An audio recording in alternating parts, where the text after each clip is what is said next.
Testing. Testing. Testing. Testing. Testing. Testing. Testing, testing. Testing, testing. Testing, testing, testing, testing. Testing, testing, testing.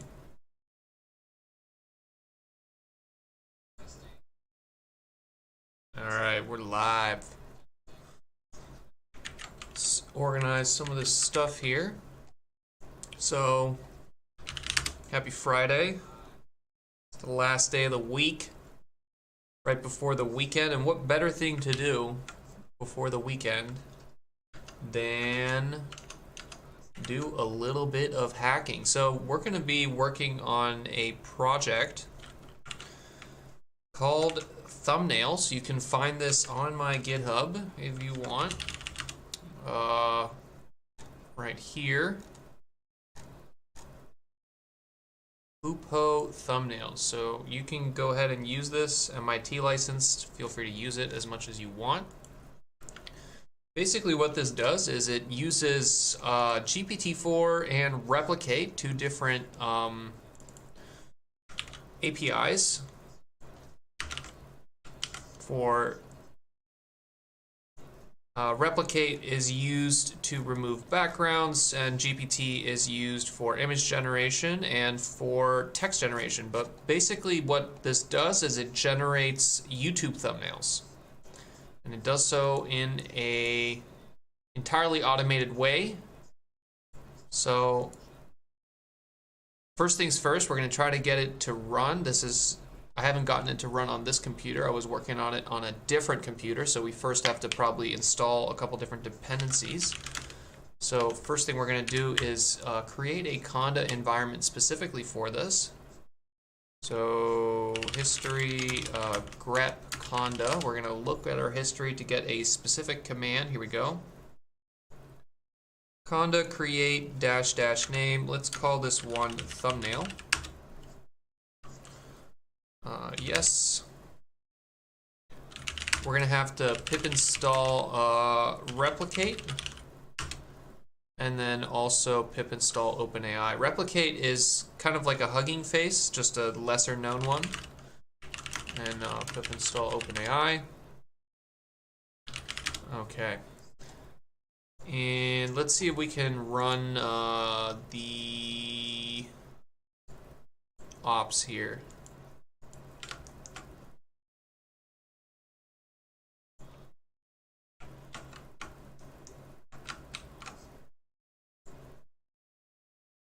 Oh no.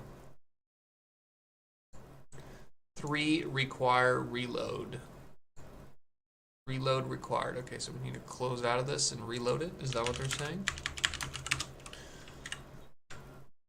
I tried to set up a let's make sure we're using the right environment here. Let's where is thumbnail? We need to Conda activate thumbnail. Make sure we're using the Python environment. Now we should be able to find it here. Yep, there we go. Download update. Okay, we need to install VS Code update. Extract here, that's fine. Show the files.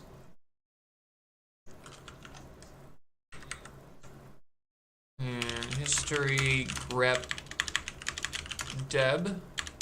So deb files are a particular type of kind of like a package file for updates in Linux.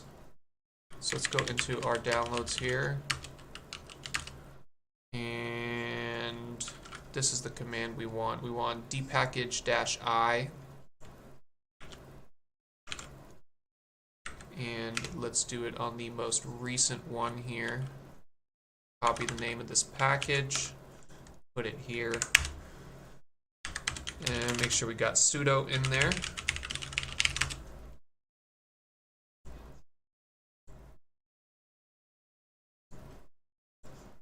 Okay, so we did install the latest version. Let's close out of that, rerun our VS Code. It should be looking better now. Yep, it doesn't complain about updates. We have Copilot. We're using the right Conda environment. So far, so good. Let's see if we can debugger.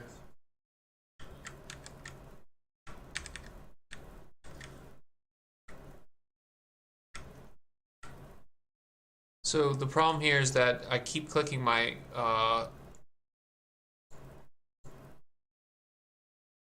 let's make sure we're using the ook profile.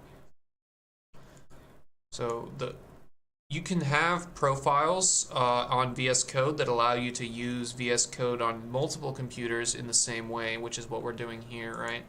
So by having one profile that I use for all of my computers, I can set any hotkeys and then use those same hotkeys throughout the different computers I use. So I have specific hotkeys for running files. So import NumPy, no NumPy. So we're gonna have to pip install NumPy here. Let's add NumPy. Pip install NumPy. Okay, it installed 1.24. So clear. Let's save and let's rerun. No module named OpenAI. Pretty sure we installed that. What else did we install? Okay. Let's run it again. No module named replicate. Pip install replicate. All right. Let's close out of this. Close out of that. I feel like our terminals are a little bit too see-through. It's even getting hard for me to see this, so let's go into our preference, and now you guys can actually see how I do this. But in order to get the see-through terminals, you just have to go into the preferences, and then you go into colors, and then you can make it more or less transparent. So I think something like that is probably a little bit better, right? You can still see the terminal clearly, but you can see what's behind it as well. Okay, so now let's run our code. We have no module named PIL. So pip install pillow. Let's go back, rerun. And it's working. Alrighty. So there's a couple different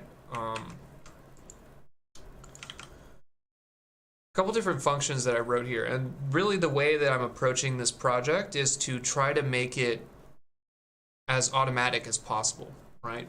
And for example, I feel like this function here really demonstrates kind of the mindset that I'm coming in. But in order to generate random colors, normally, for example, you would just pick 3 random numbers between 0 and 255, and that would represent some RGB. But what I'm doing here is I'm using GPT, and I'm asking it to pick a color, and then I'm asking it to choose or determine what the 3 RGB color tuple would be for the name of that color. So this is a very convoluted way to generate a random color, right? You're basically calling an API twice and then using a giant LLM to give you a color, which sounds completely ridiculous, but it's also, I think, very cool that it actually even works, right? You have to put it in a try-catch because sometimes the GPT text doesn't quite give you what you want, but that's the approach. Let's go into here, into our generate. This is the code that actually generates the thumbnails. So we can come here and say num thumbnail, num image pairs, image generations.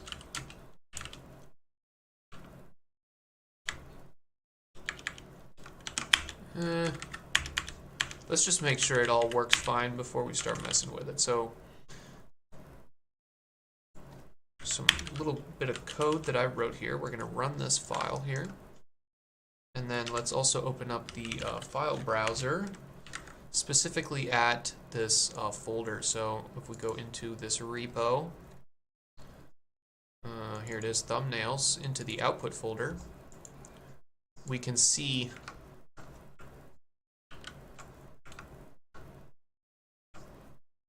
I see the actual images.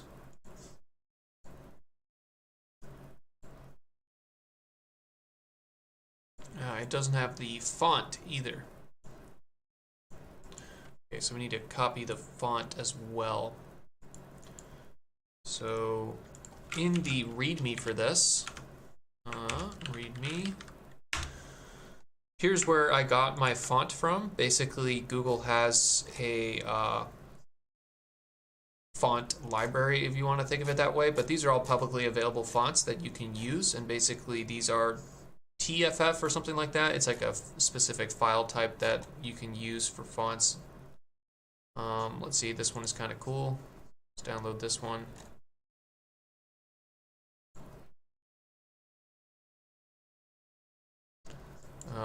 Can I just download this specific one? This one. Download family. All right, here we go. Extract. Close.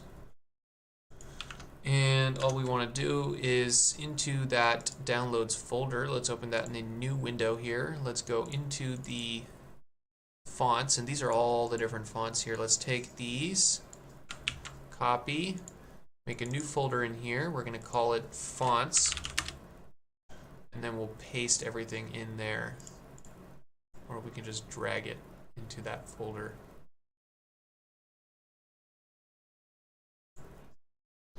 All right, so let's kind of pick an arbitrary one here. Let's pick exo bold, exo2 bold.tff.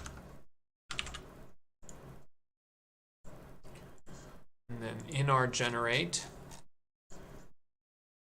right, whenever we draw the text here, let's pick a specific font right here. Let's go into this function that I made. Fontster, font plus TFF. Okay, we just need the name of the font. So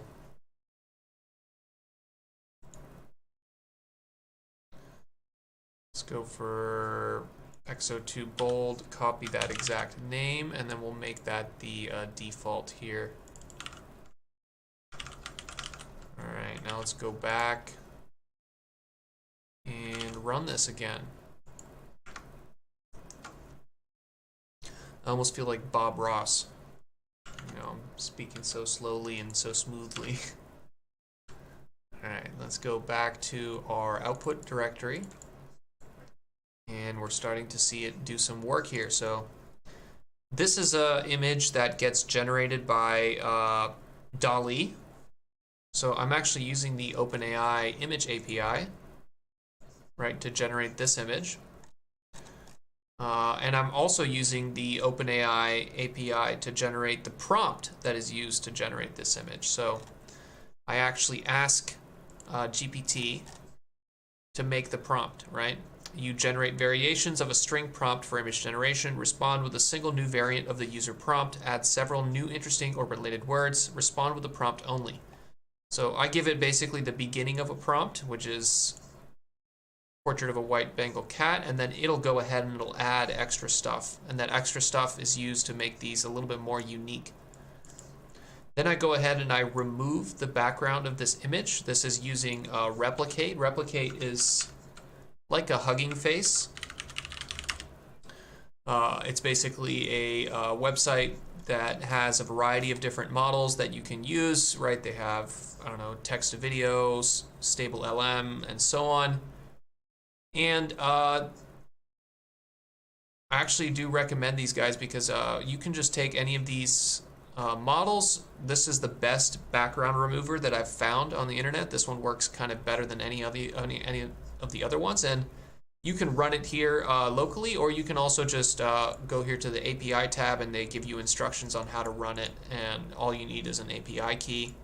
Relatively cheap. It's a kind of a pay per use, so similar to Hugging Face, you just pay for however much you use it.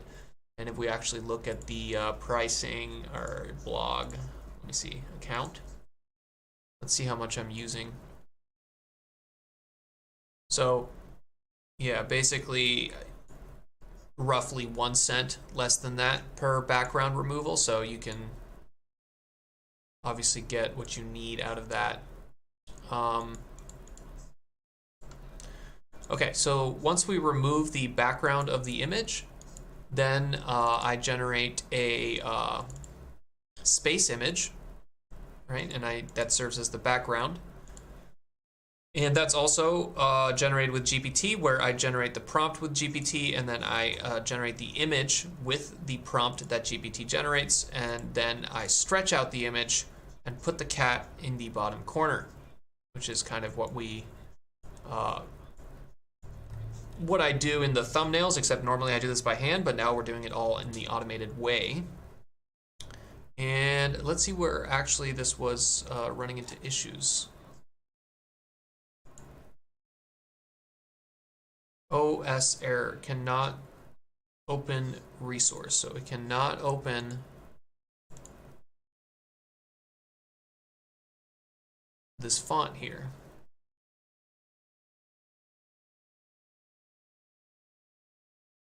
So let's see what's going on here. Whenever it's trying to draw the text, it's trying to open up XO2 bold plus .tff here, and it's not able to open this path.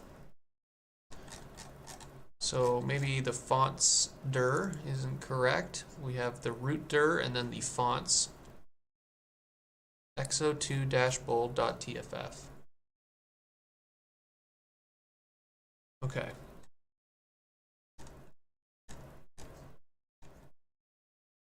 So let's put a little breakpoint here, and then let's go back to the function here. We'll rerun our code, and we'll see what happens. Maybe the path is incorrect there. So let's go into our home, dev, thumbnail. Where is thumbnail? Here it is. Let's make this a little bit bigger too. I feel like I can't see anything on it. Okay. And let's go to output here. Okay, there we go. We are here. What is the font path? Home, trev, den, thumbnails, fonts, hupo, tff.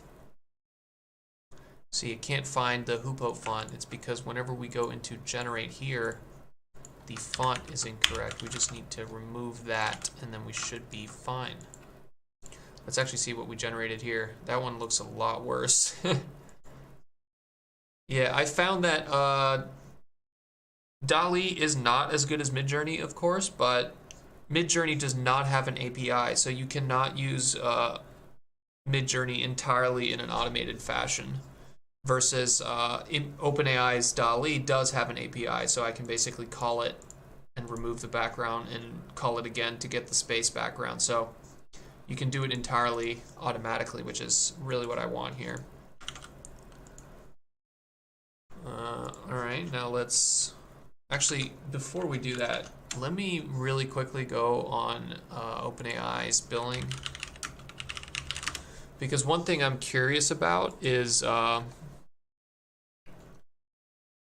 much money I'm going to spend on this. I was like generating a lot of images yesterday, and I don't know if I'm secretly charging myself an arm and a leg. OpenAI price per image.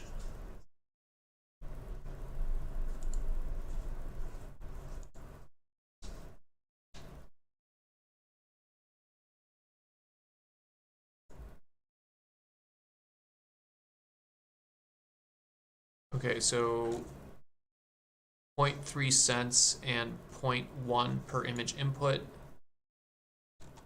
Okay, so it's definitely cents, so we're probably fine here. So let's go ahead and keep going.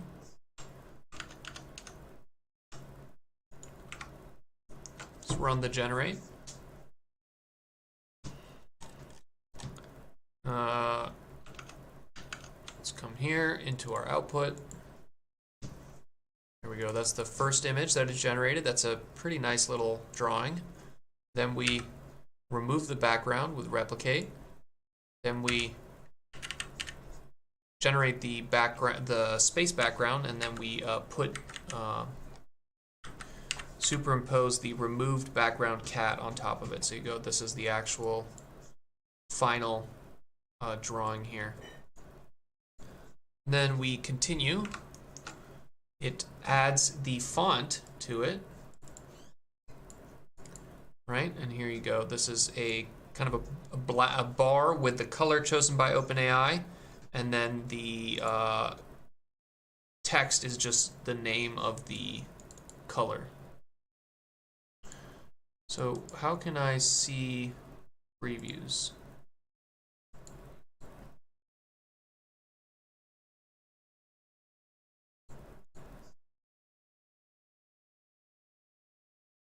Preferences. Open search icon.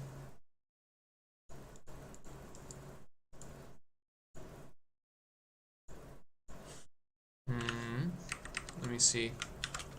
Ubuntu show image preview in folder. Preferences, go to performance.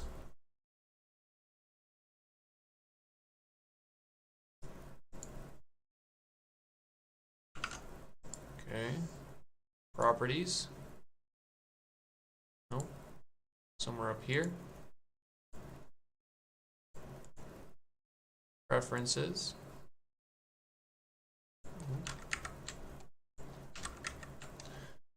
Performance. Show thumbnails. All files. Okay.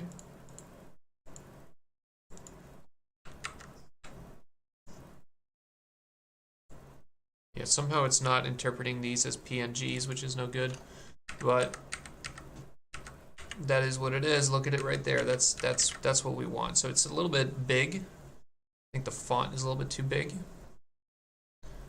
but so far so good.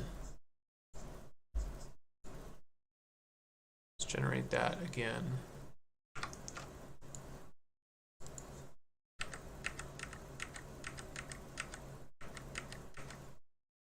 Kind of like this one, ocean blue and moonstone blue.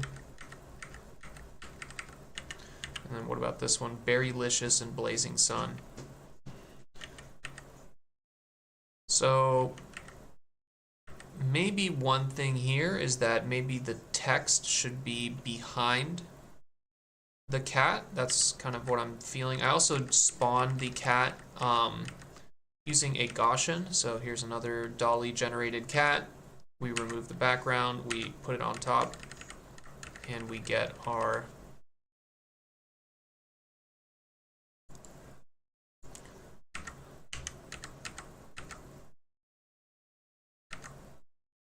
I don't like how the background remover kind of wipes away half the cat,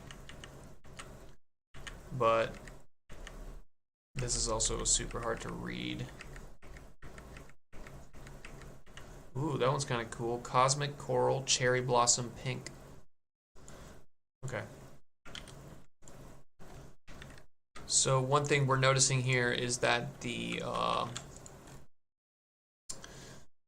size of the font is sometimes too big. So let's get rid of this, the biggest size here. Let's do 50 and 70.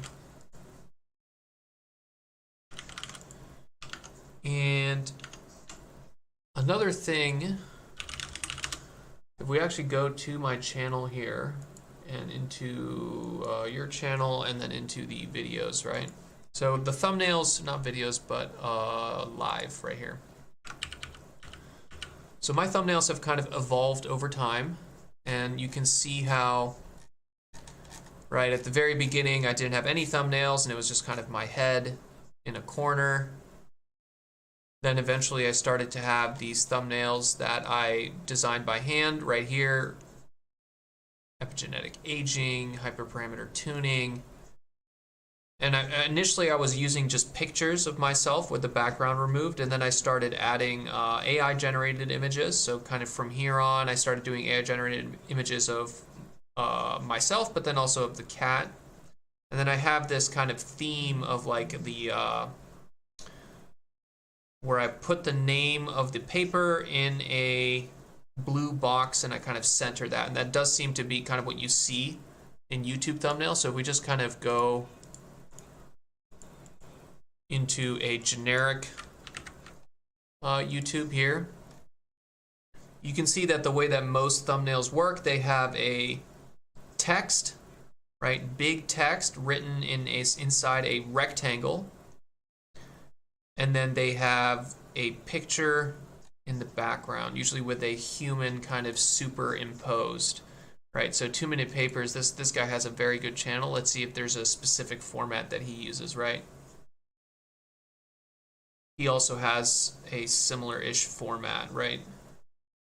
The text is very varied, though. You see what I'm saying? There's a lot of variety in the text here.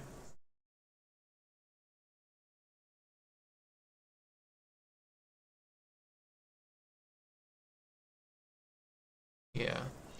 So one thing that I'm noticing here is that the background is going to have to be related to the paper, right? So ideally, we have to figure out some way to like add the picture in the background into this, right?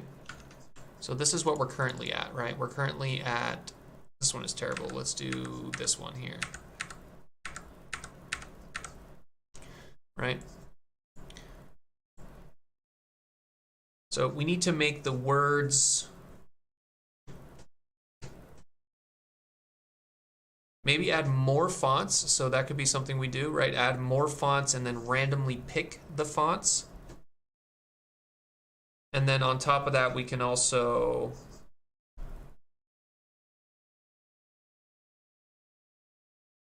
I think we can remove the cosmic background. That might be the way to do it, right?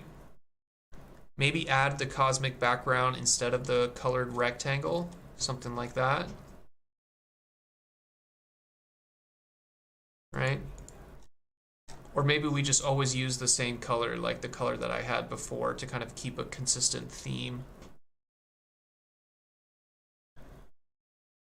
So let's see how we would possibly do that. So if we went to Papers with Code, right, and we were making a something like this, like we were going to do a video on this Dino V2, and we have a specific picture, right? I don't know, maybe we save a frame of this image or something, right? So let's, can we scrape the images from a path like this? If I go to the website of github.io, right? Maybe let's go into the actual website here, Dino V2 blog.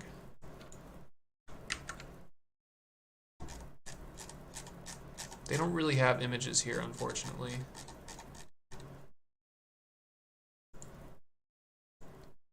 But let's say something like this. This image is kind of boring, but download image. Save image as. And let's make a folder inside our dev here. We'll call it data. New folder data. And inside this data folder, we're going to save this file here. So not this one, but the one that we just downloaded here. We're going to put it inside dev, inside thumbnail.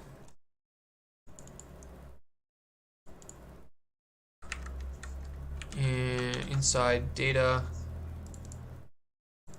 and we're going to call it example graphs.png. Save. Okay.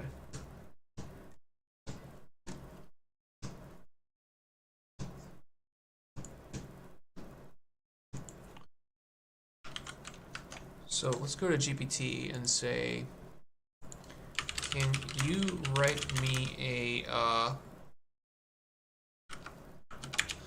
how would I use PIL Python library to resize a image based on the width? I want to keep the original aspect ratio of the image, but I want to put it into a new aspect ratio canvas. We'll say that. The word canvas might actually throw it off just because that actually means it's something.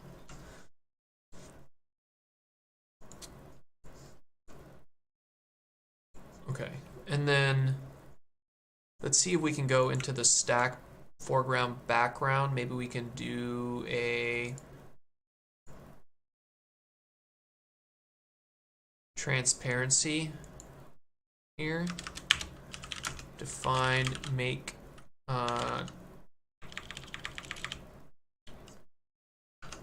see what GPT tells us.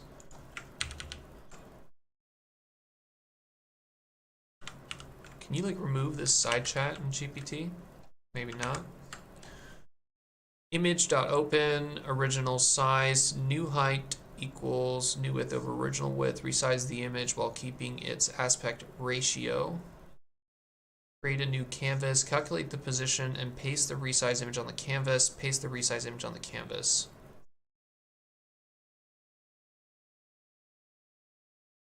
Yeah, this is kind of what we want. Let's start from this and let's go into our code and we'll paste that in there. Let's call it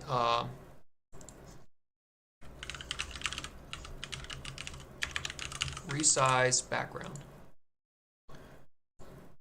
And we're going to do similar to here. Let's pull out these quarks, make them look nice.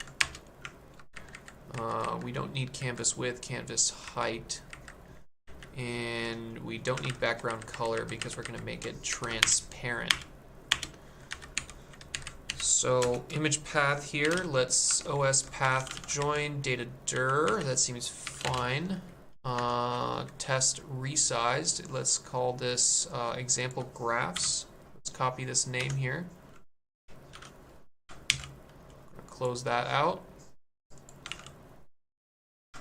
Example graphs, and we'll call it graphs resize.png. And let's see, open the original image. That's fine. Let's just call it image. Let's get rid of some of these comments too. It's really annoying. Image dot open, image path, calculate the new height. So we want the image size. And let's rename this here to just width and then height. So F2 to rename there is the handy shortcut. So we want a canvas size here. So let's copy this into the resize background and put it here. Canvas size. And we can do height times canvas size of 0 over the width. I feel like this is even better, right? Fuck storing these in individual things. Let's just do this.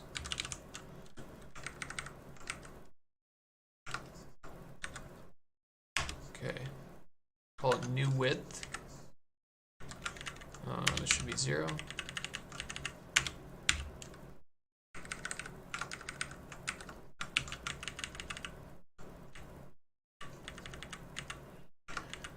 And this should be 0. No. It should be be like this.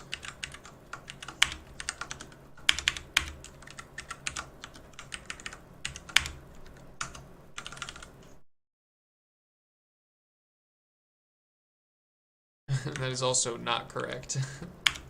Okay.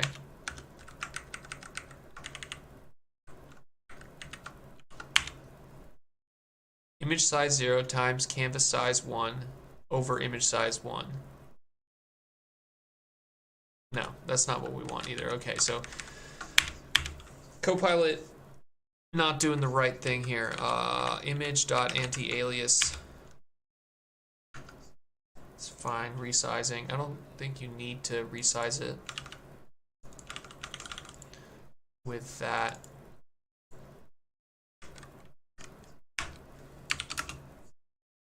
So keep aspect ratio, resize width to fit. New width equals canvas size 0. New height equals height times new width over width. Image.resize new width, new height. Yeah, that's what we have down here.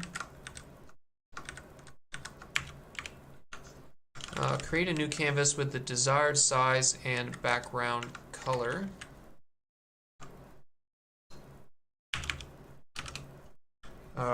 Let's do transparent background.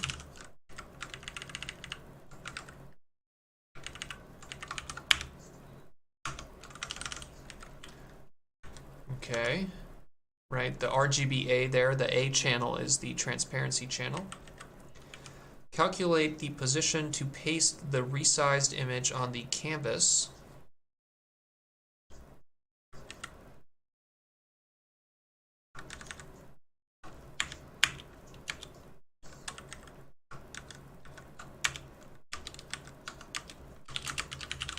Center the resized image on the canvas. Pastes it. And then saves to the output path. So let's go ahead and see what this will give us. So let's comment that out. Let's test it out here, and let's run this. All right, it ran. Let's go into our output. There should be a file here, example graphs resized, and there we go. So we see that what it did is we look at the original image here, right? It resized it based on the width, and it cut off the top, and then it centered it.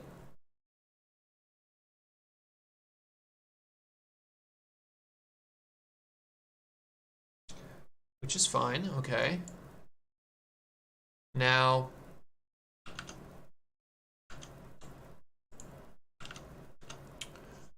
let's incorporate that into our generation script. So we're going to go into our generate script, and here we can get rid of the GPT background. We don't want the GPT background. We do want the foreground as well as the, let's also change this format here. So one format that I'm kind of liking for system prompts is like this. So the reason I like this format for system prompts is that you can remove certain parts of it, right? So if I was messing around with my system prompt, I could go like this and remove a certain part of it and then see if that changed the behavior of my actual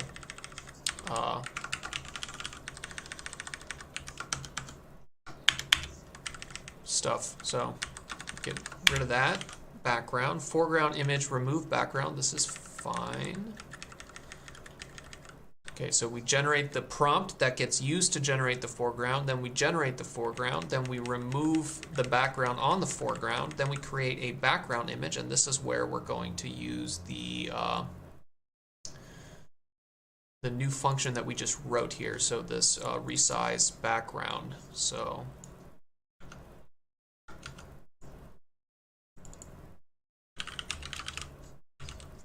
let's call it resize BG. Copy, paste that, come here. We're going to get rid of this. Yeah, let's just do this. BG image name.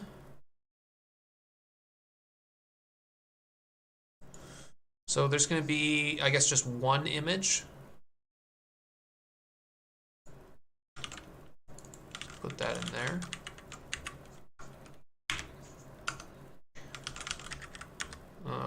Canvas size is going to be that. We're going to need to import our data dir.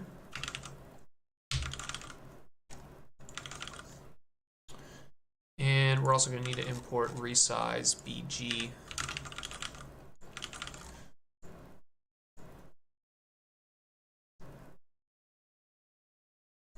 Okay. So the next thing that we wanted to write is we wanted the color or the text to actually be underneath the masked foreground. So let's make sure that the color or the text gets drawn on top of the actual background and not the cat itself. So we'll do this. We'll take combo image name. That's not what we want. We want to add it to the background. So we're going to start from the background image name, and then the output path is going to be BG image name underscore text. The background for here is going to become BG image name underscore text. The combo image name we can bring all the way down here. This will put the foreground without the background into the background that has the text, and then it'll save it out as the combo image name here. So let's save this and let's run it, see what we get. Let's go into our output folder here, and it'll go ahead and it'll start doing its thing. So first image we get, it's a dolly pic. That one looks terrible. It looks really washed out, but when you remove the background, it removes all that stuff right there. And there you go. There's the full completed thumbnail there. You have the title, you have the cat superimposed, and basically it's going to generate different sizes, different colors, and we can eventually choose, right? I think the way that this workflow will work is basically you will have a bunch of different generated thumbnails, and then you can just pick the best one. I kind of like this one. This is the one that I would choose if I was doing it. I don't like this. So you see this? You see this? Why did the background remover have, why does it have the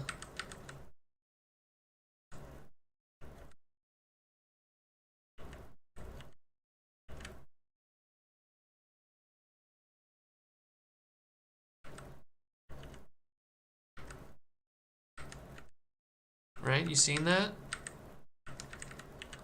Like right here, it's literally like we're literally getting the alpha channel there, right? Which is weird.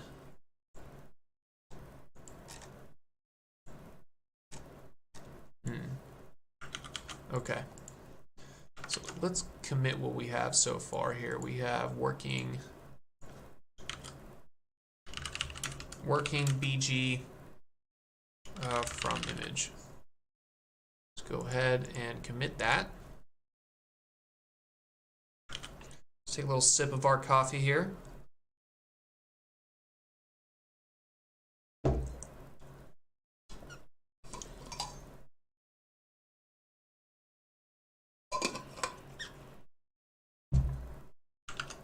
And now we want to think about how exactly are we going to, right, so what we've generated so far is just the thumbnail, right? But a video there's other parts to this too, right? There's the thumbnail, and then there's also this stuff here, right? And then there's also the title. So there's basically a couple more pieces here that we want to auto-generate. We need to auto-generate the title, and then we need to auto-generate the description, right? So maybe let's come here. We're gonna rename this file, we're gonna call it gen thumbnail. And then we're gonna make a new file and we're gonna call this gen text. We're gonna need roughly the same boilerplate here. And what's going to be the input for this, right? I think it should be somewhat similar to the way that we're doing the image generation, where it should generate a couple different, like maybe on the order of 10, and then I would go in and I would pick the one that I like the most. So basically like a generate and then pick type of workflow. So we're definitely going to need a text, right? And let's change the system prompt. So the system prompt, when you use GPT via the API, you have to specify the system prompt, which tells the GPT what it's going to be like. What's up? Just joined the stream. What did I miss? You didn't miss much, man. I'm kind of in like Bob Ross mode here. I'm like just channeling my inner monk, and we're basically using OpenAI API and then Replicate API to automatically generate YouTube thumbnails. So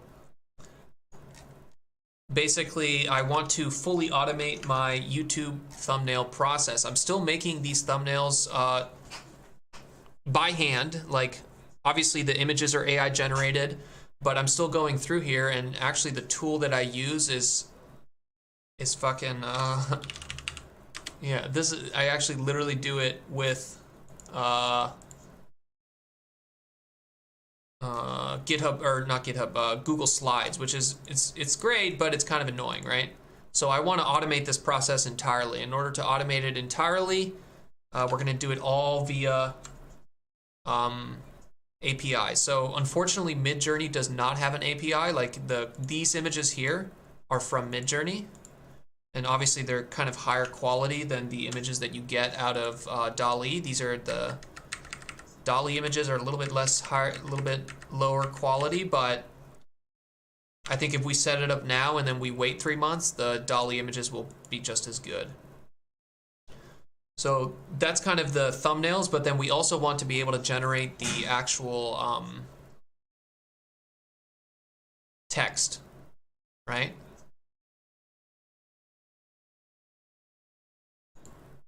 So maybe one thing here, maybe if I say,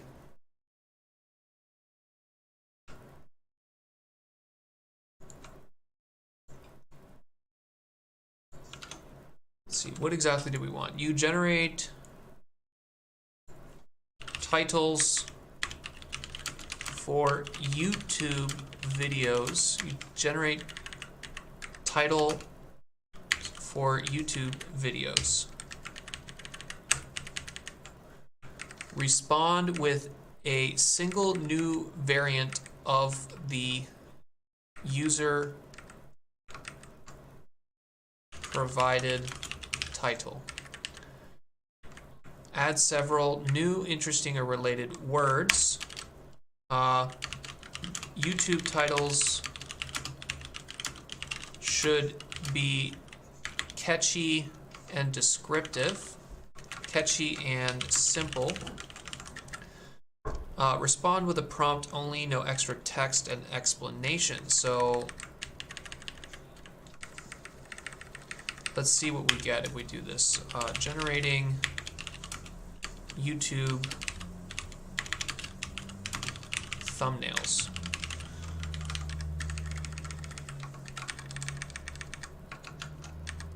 We'll call this title. And let's print this out.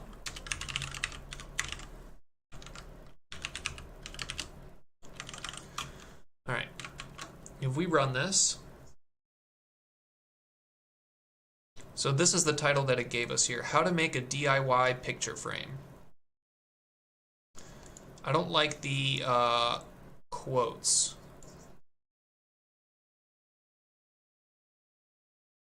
Let's run this a couple times and see how different these can be. So let's run this 10 times in a row, and then we'll print this.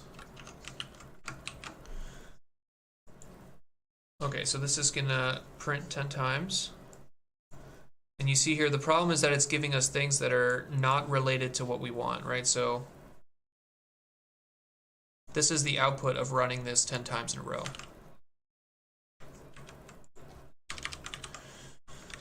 Right, so what do we see wrong here? So first thing I'm noticing is that sometimes it gives you the quotes and sometimes it does not give you the quotes.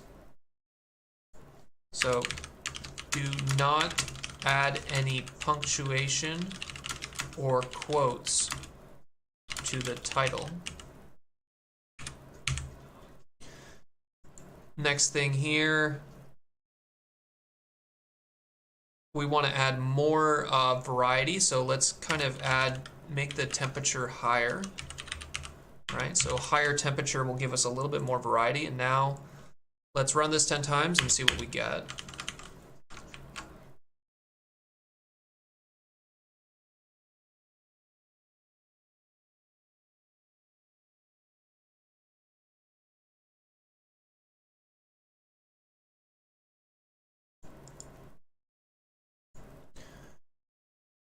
Okay.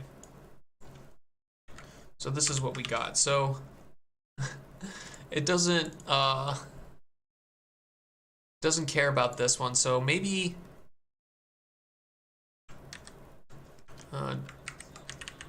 respond with the title only. No quotes. No quotation marks. How about that?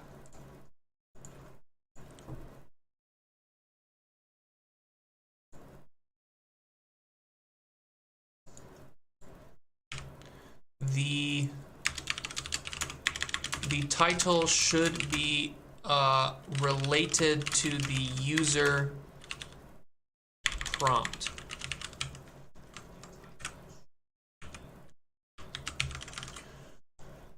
So doing a little bit of prompt engineering this morning is basically what we're doing. Let's go ahead and run this.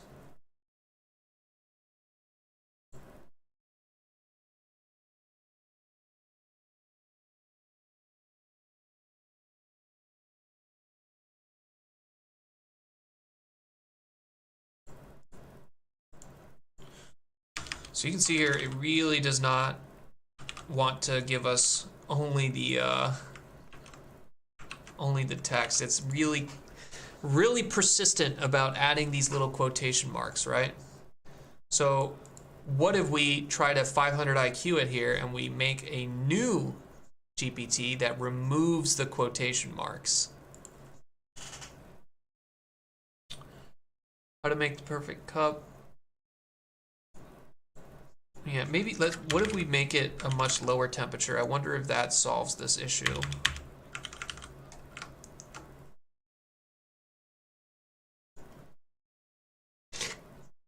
See, now it's just much more consistent, but maybe not what we really want, right? You generate variety or variants of titles for YouTube videos. Respond with a single new variant of the user-provided title.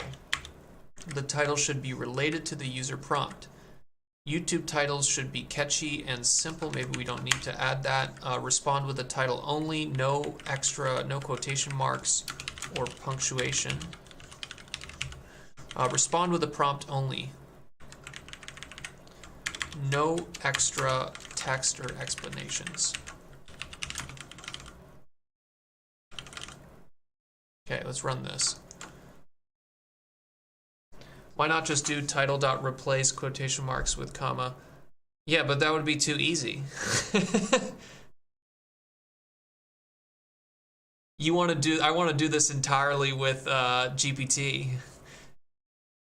Yeah, here, RW, you want to see something crazy? Look at this function that I wrote here. So I wrote a random color picker. And the way that the random color picker is I ask GPT to generate the name of crayon colors, and then I ask it to generate RGB color tuples based on crayon colors. So literally, this is what I was saying. The fact that we're using a giant LLM to generate colors is like peak 2023 programming right there. Right? So we're trying to use GPT as much as possible. So where are we at? So we were here. And now it's adding this kind of like weird title thing here, but at least it's consistent, right? So maybe we do it here.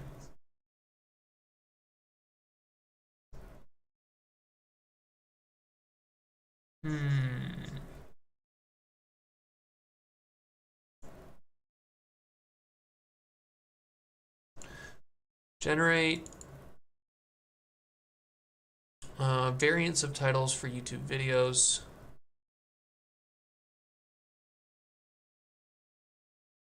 I don't like that.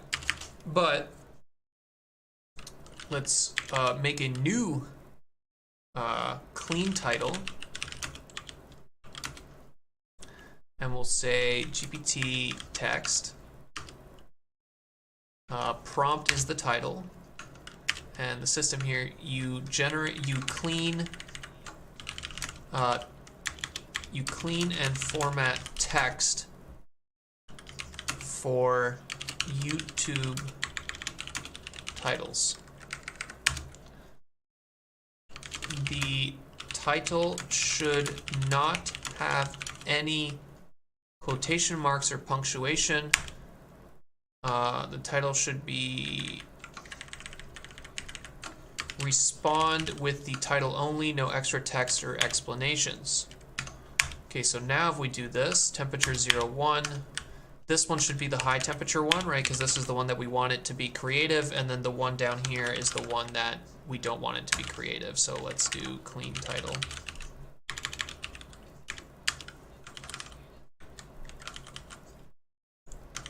All right, let's see what we get here. We do this. Can GPT clean its own titles? It can. Look at that. That's beautiful. That's very beautiful.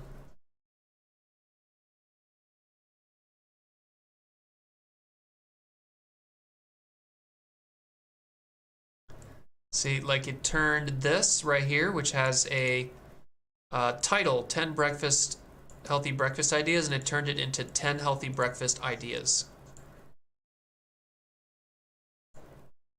So, quite good.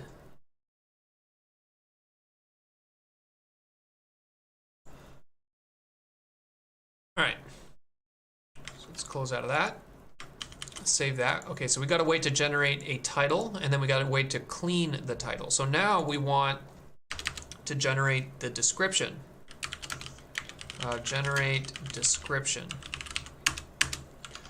So we can come here into my videos here, such as this one here, and I think there's part of this description that I always want it to be the same. So we can come here, we can take that, and this part here, we can keep it the same. So let's make a multi-line string here.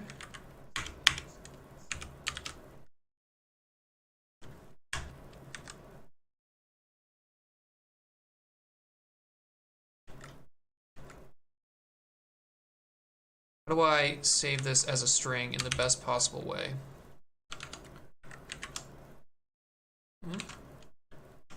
Control refresh multi-line string in Python. Triple quotes.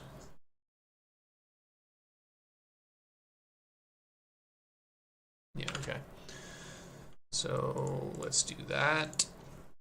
Let's call it socials.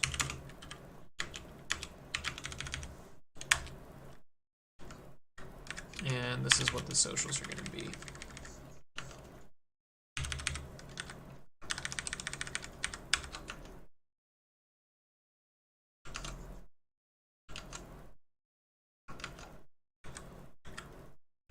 Okay. And what we really want is hashtags, right? Hashtags.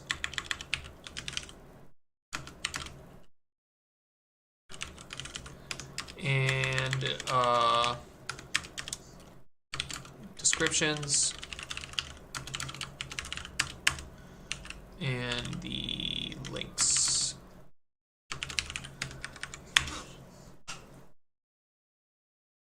You think AI can cut videos for you? Probably. There's a tool that you can use called Runway ML. But, let's see. I was using this for a while. I've used this to you can actually make videos here. So, like for example, I made this video. Let me see. Projects. Exports. Assets. Yeah. Like this was kind of cool. I made like a cyberpunk video of Boo like fishing through my keyboard.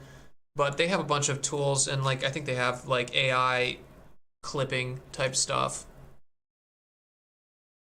But we'll see. I think Adobe and companies like Maya, like these companies that have like actual content creation tools, and they've been content creation tools for like 10 years, I think they're going to come out with like AI tools that are significantly better than these kind of startups.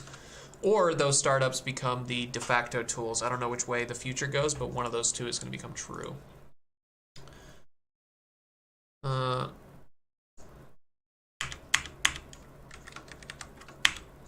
Okay.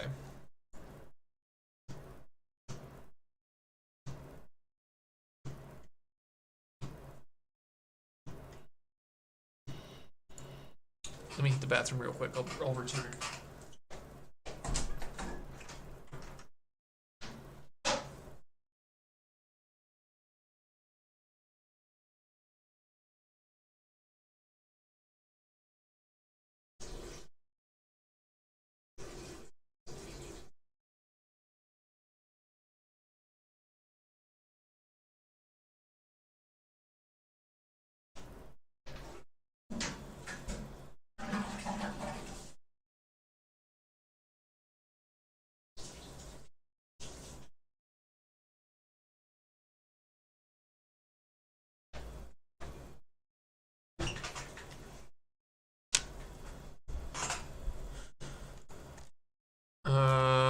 Okay, we want to add hashtags, so let's add a. Let's do it with GPT, of course. Let's come here. We're going to call it hashtags.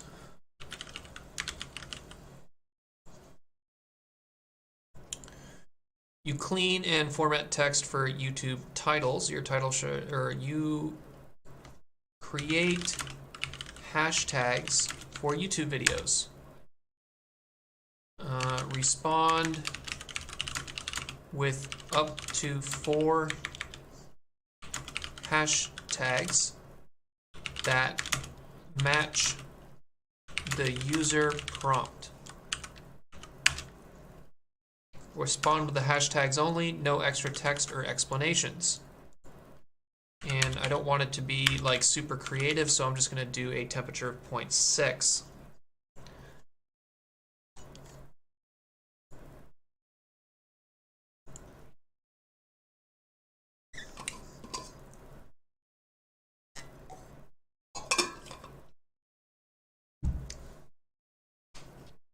And I think I kind of want to do like some in-context learning, you know? Like I feel like if I gave it some examples, it might do things better.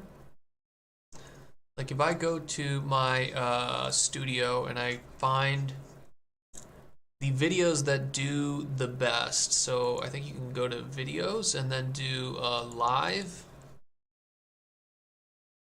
and then filter somehow. There's some way to see like the best performing videos. Analytics maybe? Content? Top live streams, here we go.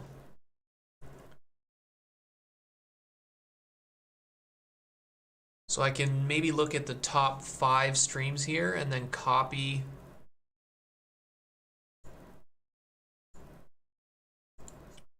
these here.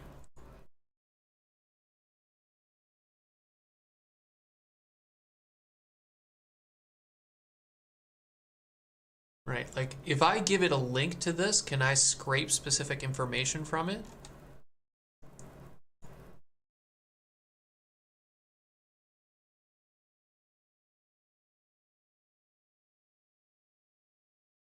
Let's see.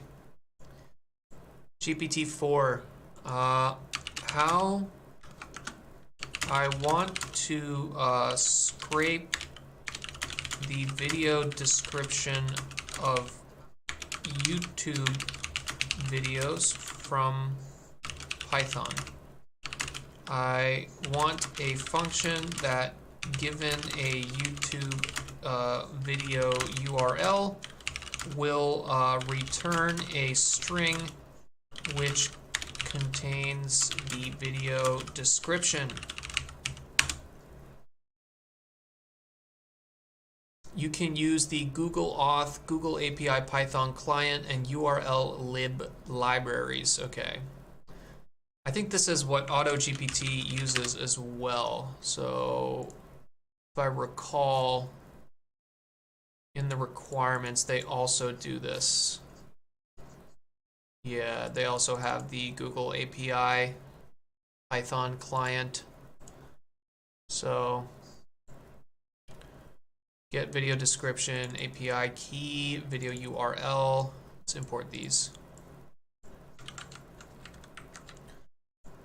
Let's put it in our ops. GPT image, remove BG, resize. Let's put it all the way down here at the bottom. Stack FBGB. Let's put that in there. Let's not put that in there. Let's put this all the way at the top because these are imports. Google API client. We need to pip install that. Let's copy this code. Let's pip install it into our Google Auth, OAuth lib, HTTP lib, and API Python client. Okay, installed. Let's go back to GPT here. And then we have extract video ID and get video description. Let's see, let's put these here.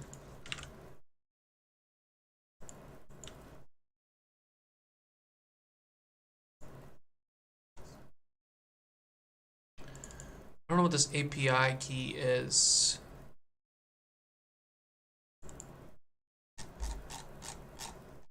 Right? It's like, do you need that?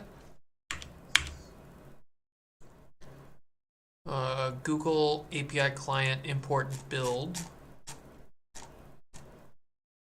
Let's do this and see if we comment that out, whether it just breaks it or not. So let's give it the YouTube channel or YouTube URL of this video here. So we're gonna see if we can do this. Let's see. Down here. That's the URL. Go to ChatGPT. This is the way it wants us to use it.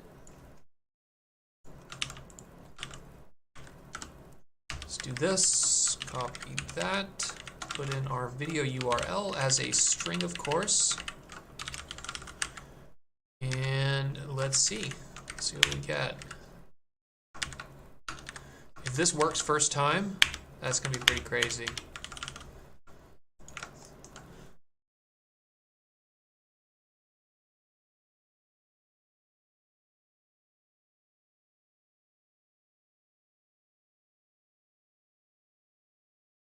Your default credentials were not found. To set up application default credentials, see cloud authentication, set up ADC. Okay, so let's copy paste that in there.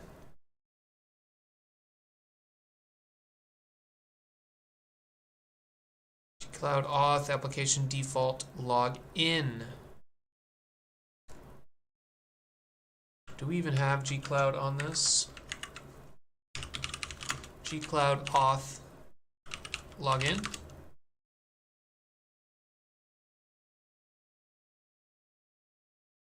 I thought we had this. Like, didn't we use this for AutoGPT?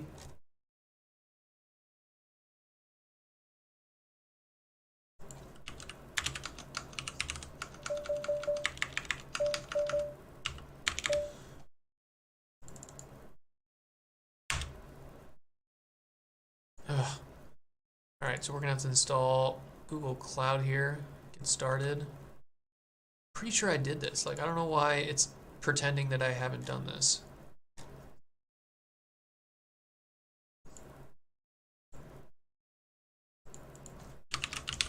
Instructions for installing Google Cloud.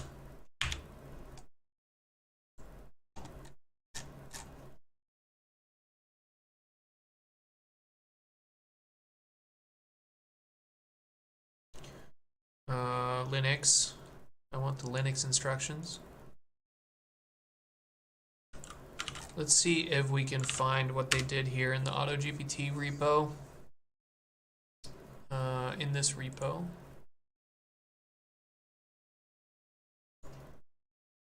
AutoGPT. gcloud in this repository. Specifically, the call I want is Google API client.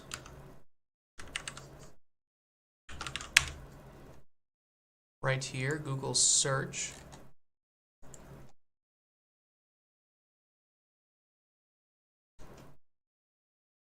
CFG Google API key. What is this? Where is this?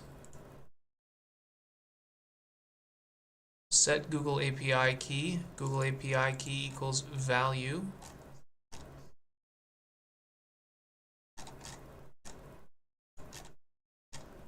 Where is that? Google API key. Here we go. os.getenv Google API key. Okay. So that's probably what we need to do here. Let me see if I have that. I'm gonna echo it over here. Echo Google API key. I don't have it. Okay. So let's close out of that. Kill this. Let's set the Google API key. Set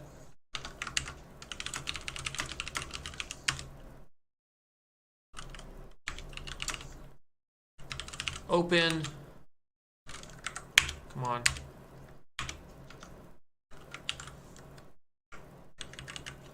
os.environ Google API key.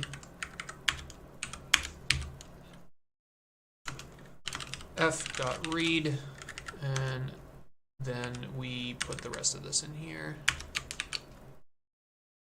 Come on. Come on, Copilot, you know what this is.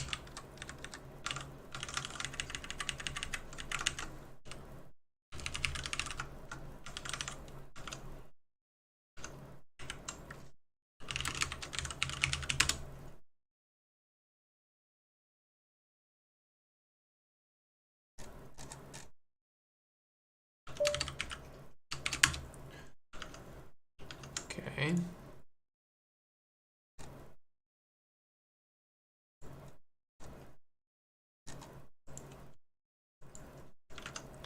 What is GPT telling us?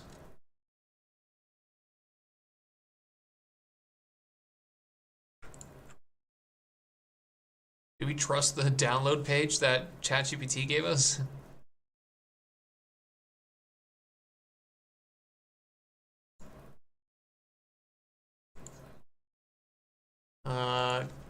Google API key. Use API. Authenticate using API keys. All right, I'm going to open this in a separate tab so you guys don't have my Google API key. Let's see, go to credentials. API key. Delete API key.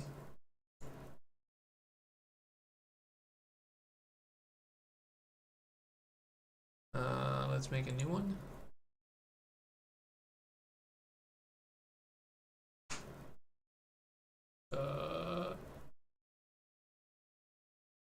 Cancel, new project, I guess.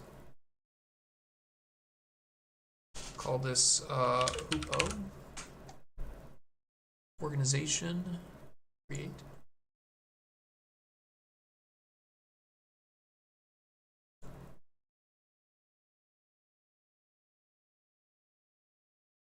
Okay. Can I create a new API key on this?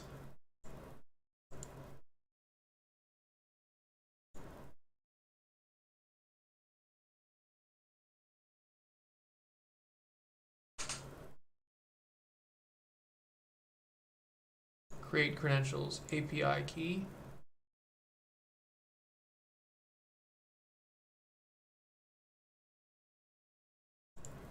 Okay, we're going to copy that API key. I'm going to move this over here real quick. I'm going to paste the API key in a new file.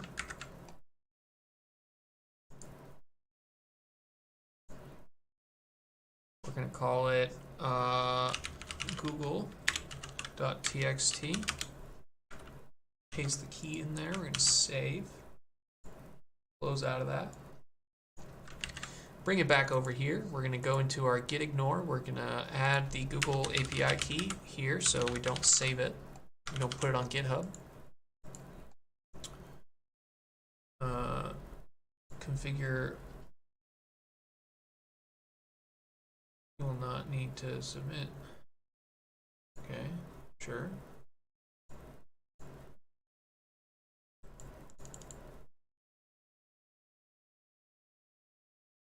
Great. That's not what I want. But let's see if that works. Let's see what else gets used here. So the Google API key. So we went into AutoGPT. We want to figure out how the fuck they're using the Google API key here. So where else does this get used? Google API key in this repository. So we're looking at AutoGPT to see where they actually set the Google API key whenever they use the Google API. So it seems like they really only set it here. Command Google query not that. DDG.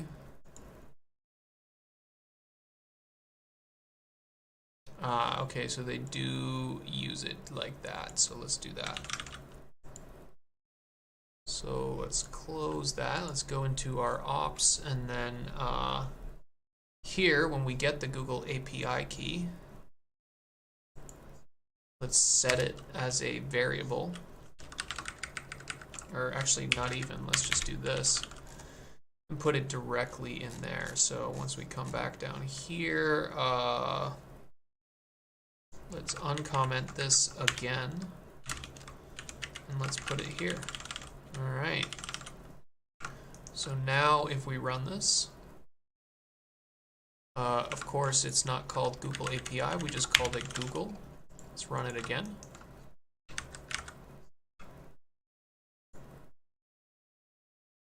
An HTTP error occurred. YouTube Data API has not been used in this project. Enable it by visiting this website. Okay, let's click on that. Open. So this is the YouTube data. Let's enable that.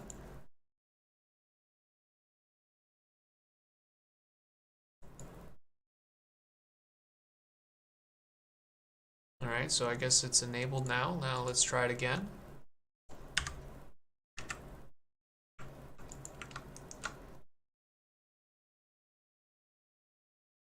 All right, perfect. Look at that. You see it? We are able to get the description of this video from a YouTube link. So now we want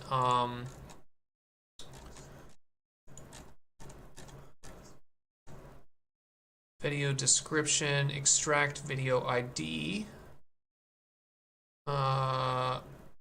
return snippet,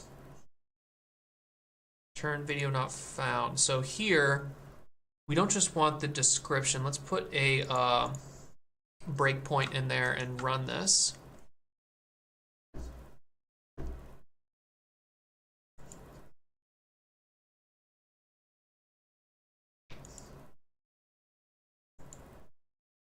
What? This literally just worked. Okay, there we go. So if we go into response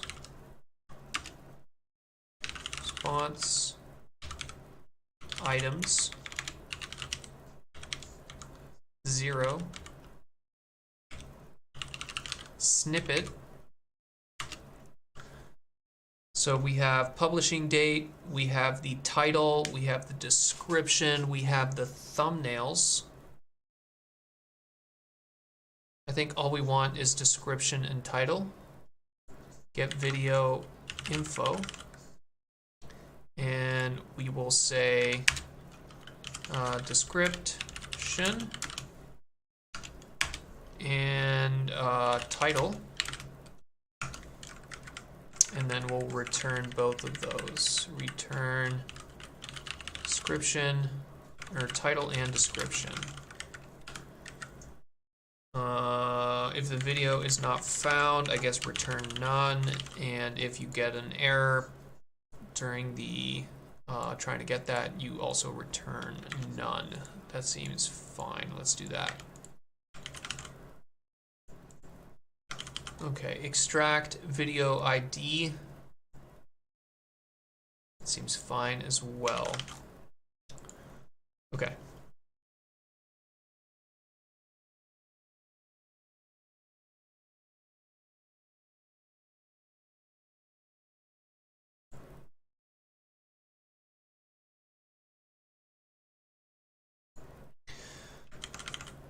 So let's go back to the generate text. We now have the ability to get the video title and the video description for videos. So we can delete that, and we're going to use these descriptions and titles as kind of like a supervised learning set, right? So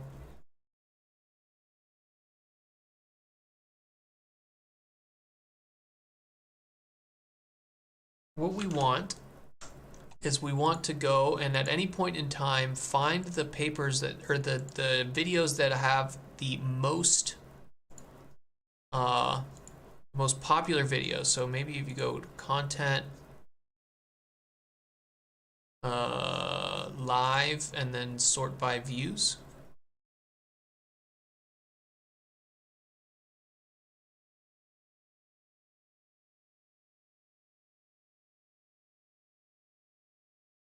Right, and you get shareable link. And then I guess you just have that.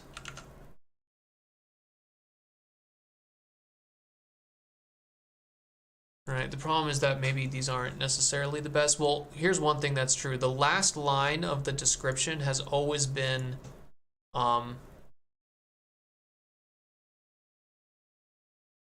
has always been hashtags. So maybe we can just hard code that and say that the last line will always be hashtags. And then the first line has always been the description. Pretty sure. Yeah, so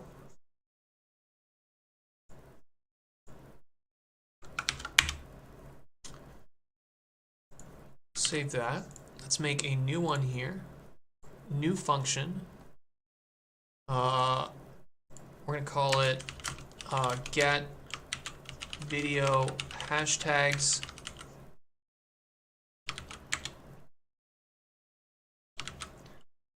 And from description, yeah, that works. For word in description dot split, so actually we can do this. The last line of the description is the hashtags.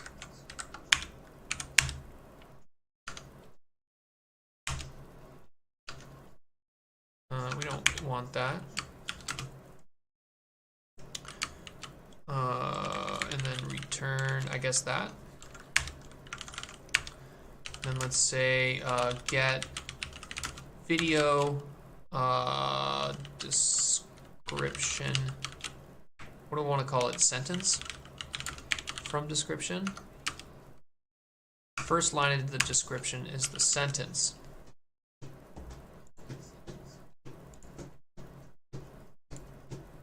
Okay. So let's get both of these bad hombres here. And these will serve as our, bring these up here.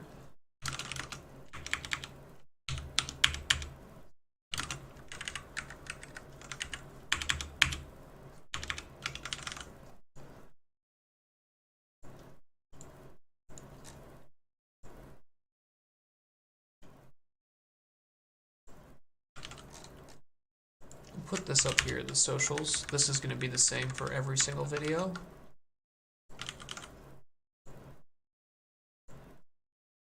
And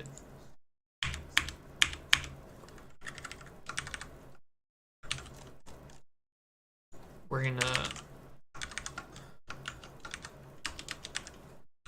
best videos. This is going to be a list of YouTube videos, right? So this video, for example, get shareable link. See AI generated protein in VR, get shareable link.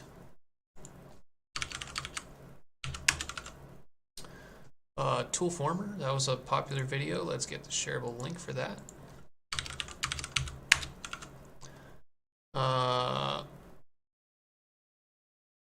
Let's see a more recent one here. So a more recent one is Dino V2. Let's try that one. Get shareable link.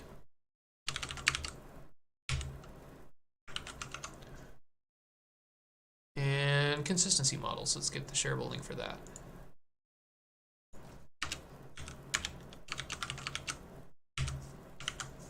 Okay, so now we have 5 videos. And for each of those 5 videos, we're going to get the description and the title, and then we're going to get the hashtags and the sentence for all of them.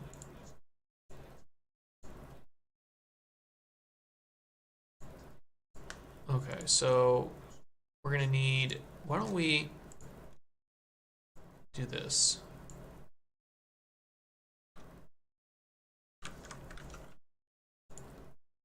Get video info.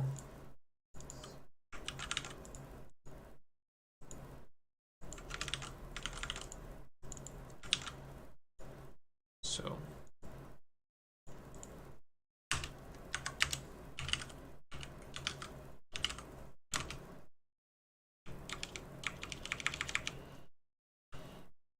we're going to say sample videos, I guess, or example.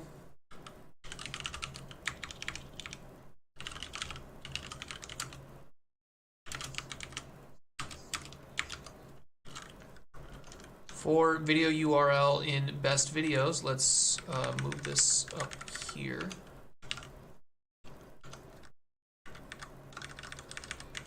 Do this.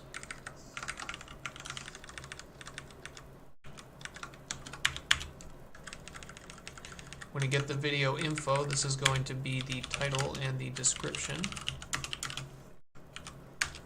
Then we're going to get the hashtags. Get video hashtags from description, and then we're also going to get the sentence from description. And we're going to do this. We're going to say title, hashtags, and sentence.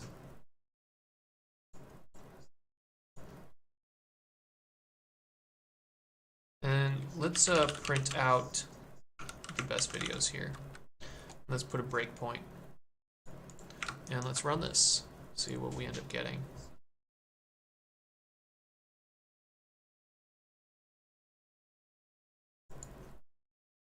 Okay, on ops.py line number 260, we need a pass here. Save, kill, run. Too many values to unpacked, expected to. Get video info, that means it's invalid URL here. So something is going on here. So come here, let's get rid of these feature share. And let's try it again.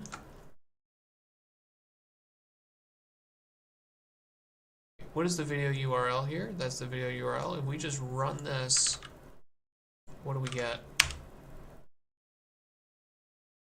Returns none. Okay, so something's happening within here.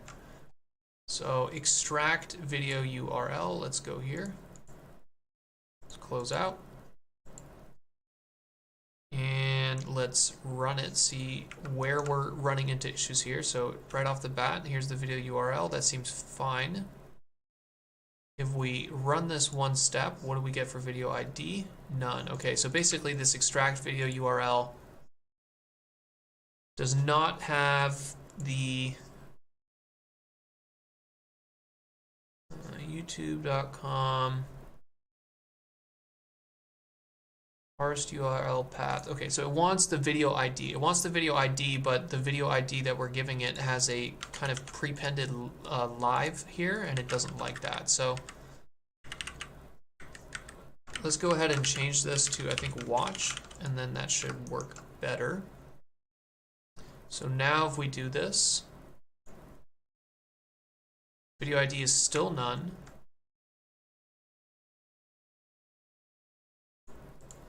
Let's do this. Video ID. Get rid of the extract video ID. Get rid of this function here.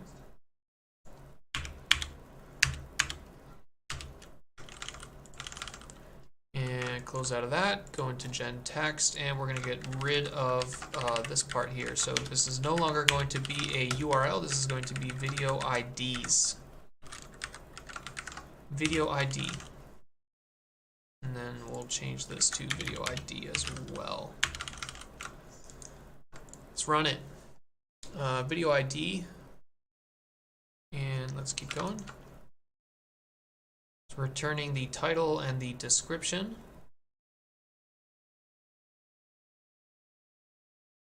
That all seems correct. We can get rid of these breakpoints and then keep running it. And there we go. There's the dictionary. It's very difficult to read, so let's import pprint here. Pprint best videos. That's not what we want. We just want print pprint .p format, and then make sure to come up here and import pprint.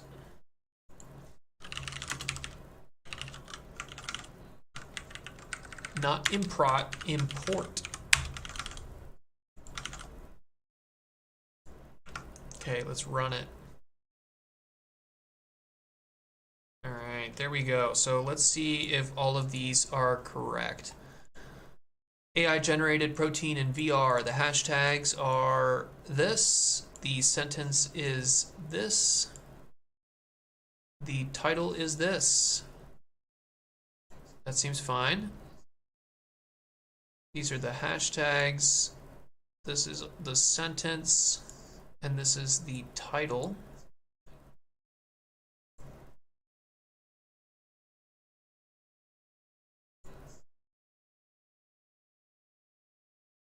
I think all of these look basically correct.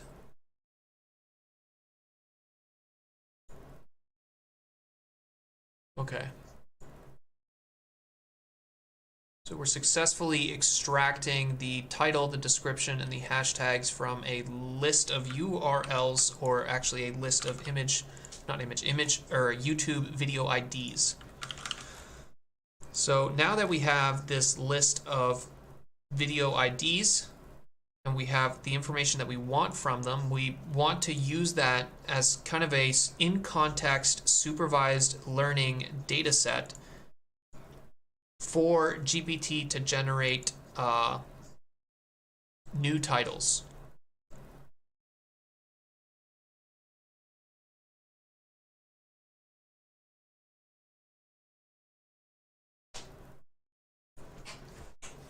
Okay.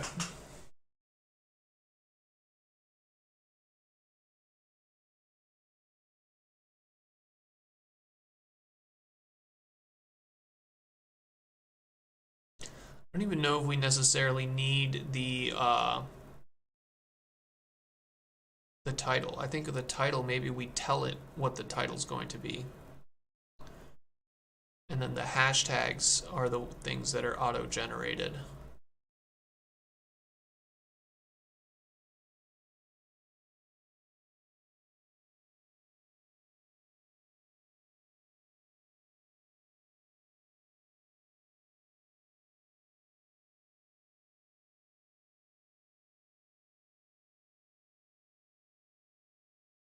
Yeah, let's see if this works here. So here, when we generate the hashtags, you create hashtags for YouTube videos, respond with up to 4 hashtags that match the user prompt. Respond with the hashtags only, no extra text or explanations. And here in the prompt, we want to change this to in context hashtags. And in context hashtags, we're going to basically make a dictionary object for this. So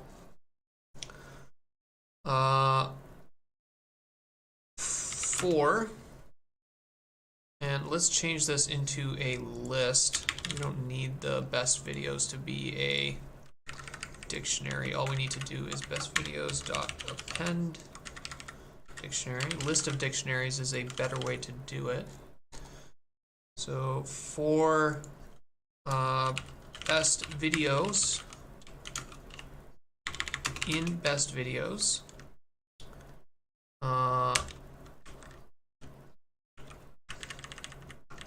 we're going to craft a prompt here. So in context hashtags should be a list here, a list of dictionaries, and we're going to make a empty dict here.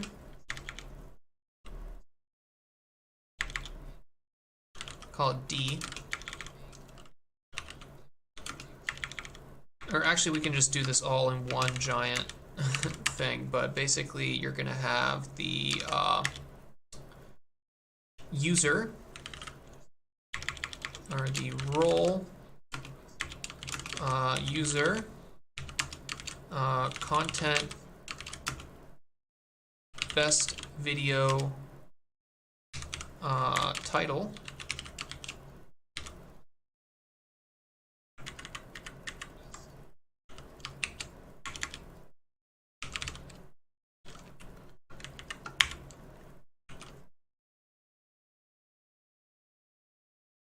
I think we want to format this a little bit. And then plus equals here, we're going to make it role assistant and content best video hashtags. So what we're doing here is we're giving it basically a supervised learning data set. Right? You're giving it examples of, given this input, this is what I want you to output. Right? So given this title, output these hashtags.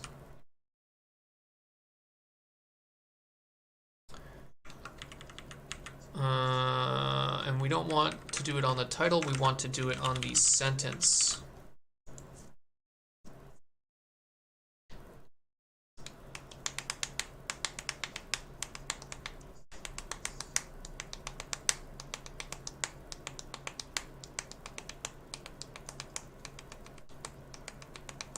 And actually, the sentence, let's not just limit it to the first part, right? I think the sentence, we want it to be everything above this like, right? So it's basically as soon as you hit the like thumbs up, then anything above that should be what we call the sentence, right? Which is kind of the description. And I think ultimately that's what we're going to be writing by hand.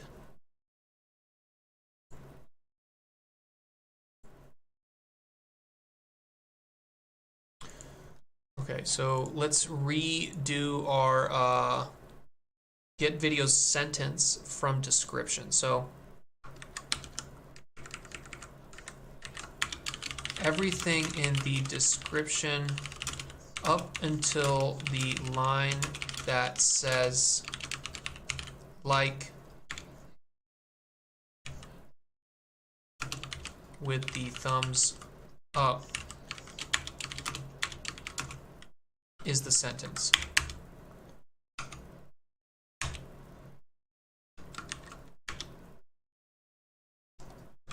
Let's actually ask ChatGPT to do it for us. So if we copy paste this, we say, let's do a new chat. We're going to say, I have a Python string. I want to extract everything, or I want code that will extract everything up until the like section.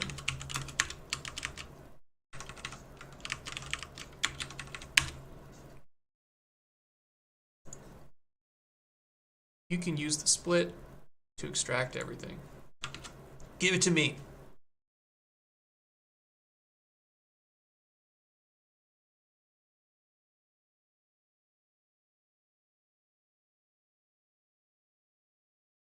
All right, this is what we want.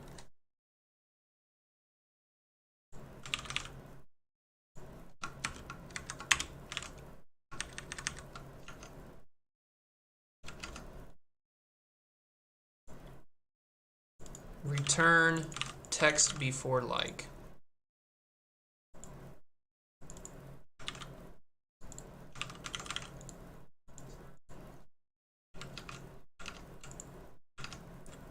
And let's make sure to do this right there. Okay, so any text that comes before this like thumbs up will be turned into what I'm calling the sentence. And that sentence is going to be what we use, and then it's going to generate a title from that. So actually, let's go back to what we were doing here, and this like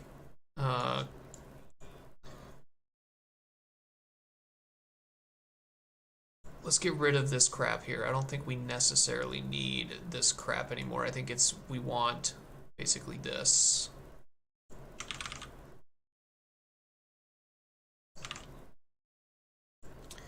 in context titles. For best video in best videos, in context titles equals user best video sentence, assistant best video title. You create titles for YouTube videos. Respond with the title that best fits the description provided by the user. Respond with the title only. And we're going to call this title.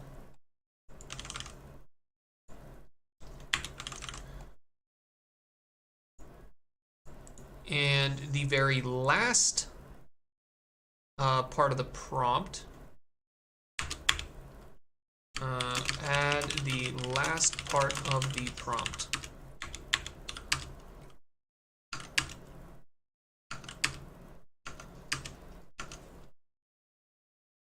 Here's where we're going to put the user and then the actual sentence. Desired sentence, let's put that there.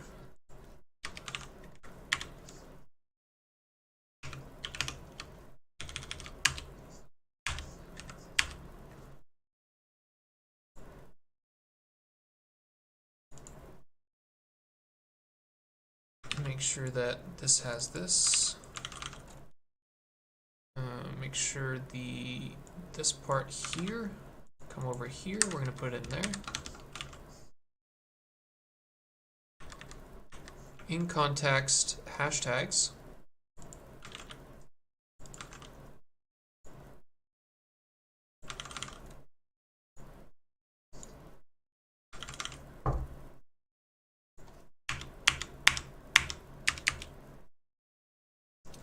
Then we're going to say combine all the parts together.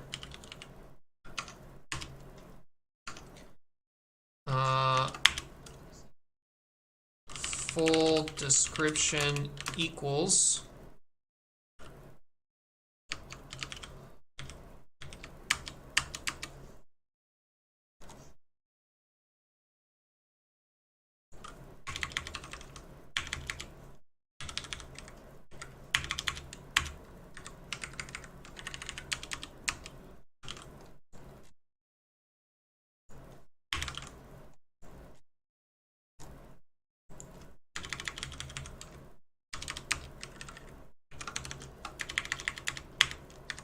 this is going to be the title, the sentence, the socials, and the hashtags. And we're going to make sure to put new line there, a new line there, and a new line there. And let's not make this a multi-line Python string. Let's just make this a single line Python string.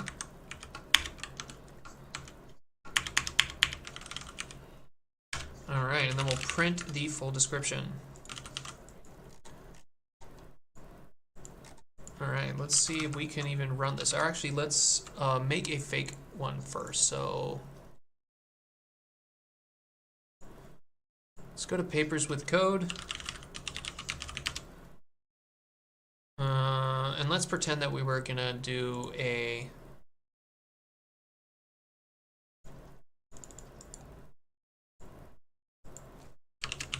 in this stream, we review the paper,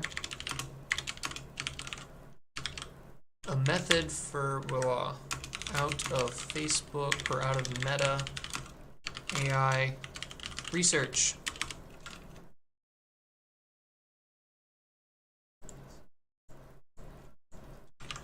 Copy that in there.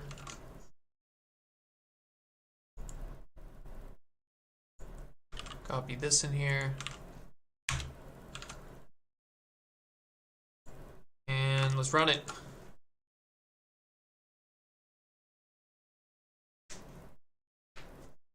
Okay. So the problem here is that we're still p-printing the best videos. Let's get rid of that. Let's get rid of this, and let's kill it and rerun it.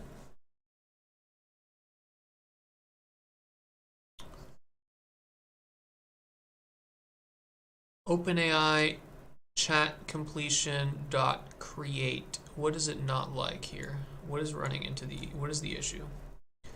Role is not of type object.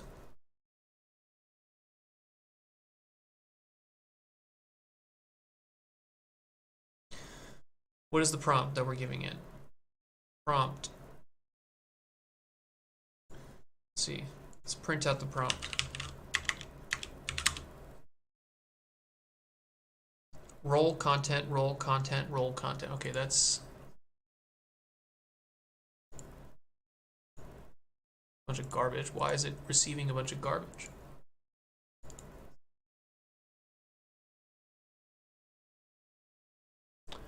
Oh, because I think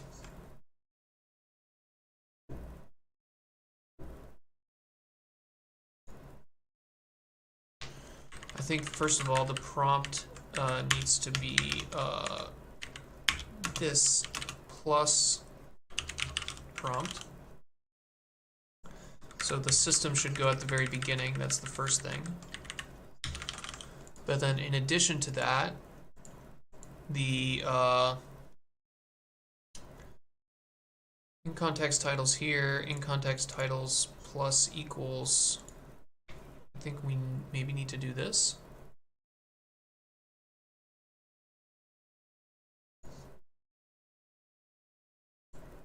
Yeah, maybe we need this like that, right? You need to put it inside of a list.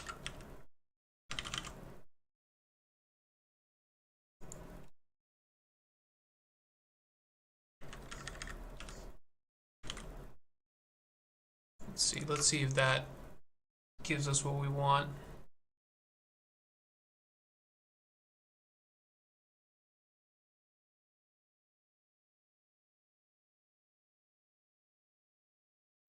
User assistant, user assistant, user assistant, user assistant, user assistant, user. Yep, that seems fine.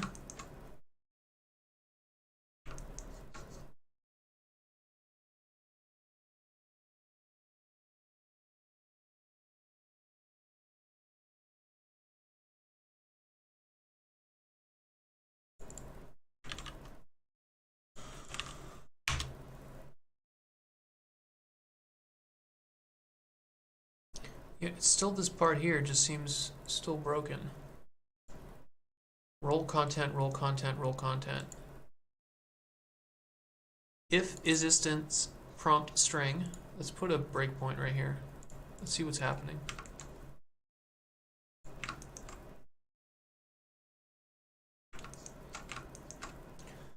Okay, so when we're here, the prompt is correct. Is the prompt correct here? Let's check.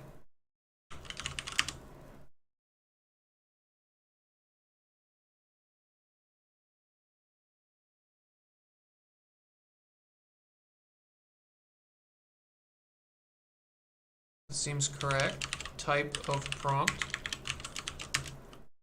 list, prompt of 0, prompt of -1.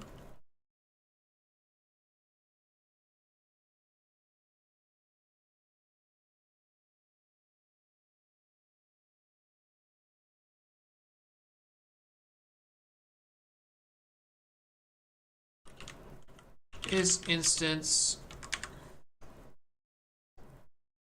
let's see, step over.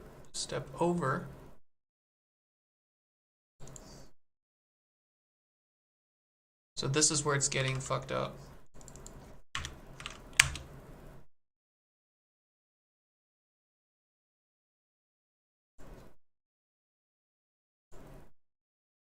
Okay, now if we go to prompt, this still seems fine.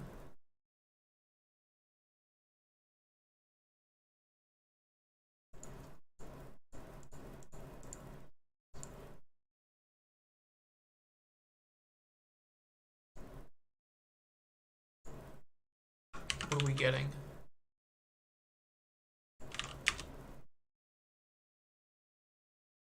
I mean, that seems pretty good. That seems like we got the title.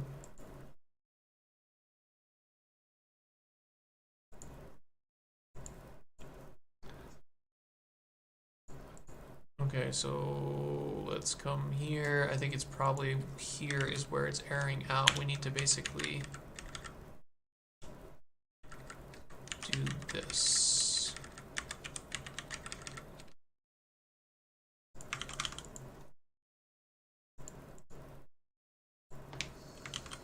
Okay, now let's run it. We're gonna have to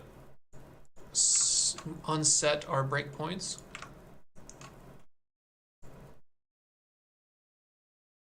And there we go.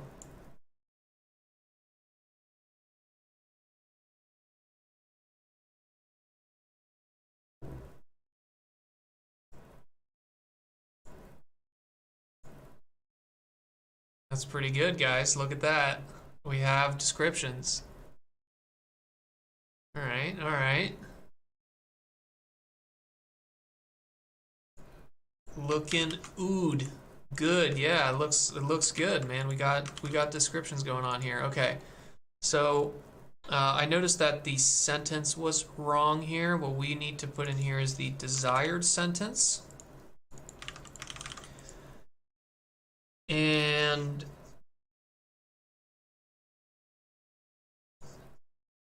yeah, maybe we don't print the full description. Maybe what we do is we print the titles all together, just because it's like I'm going to want to mix and match, right? I'm going to want specific titles.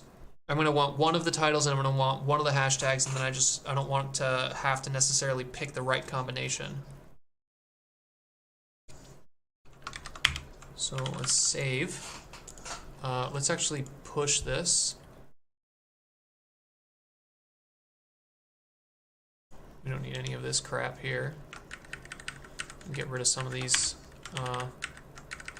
URLs here.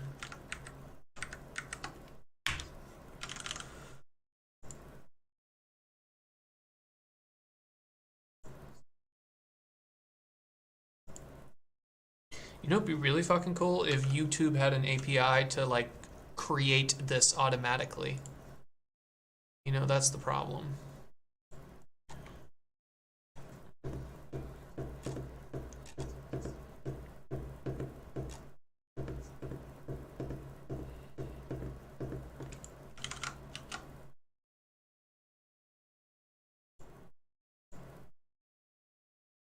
Auto titles and descriptions.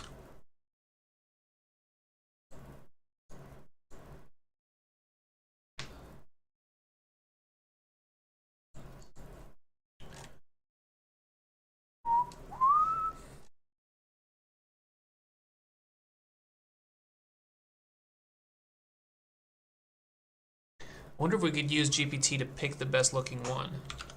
All right, that would be kind of cool.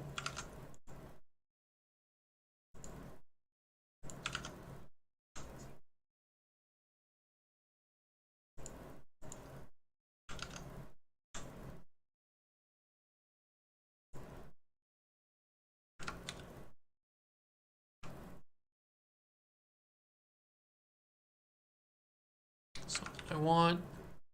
It's not what I want either. I want this, yeah, and I want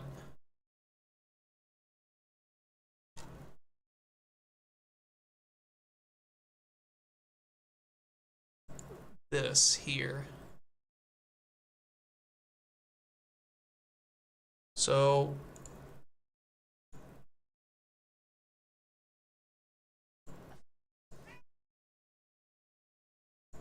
what's up, boo? Meh. Meh.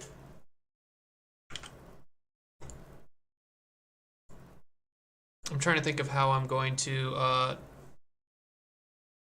create this.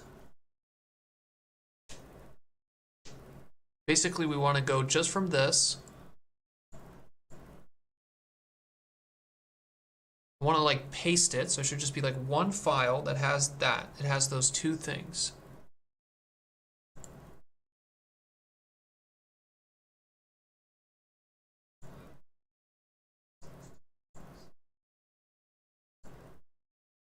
So what exactly?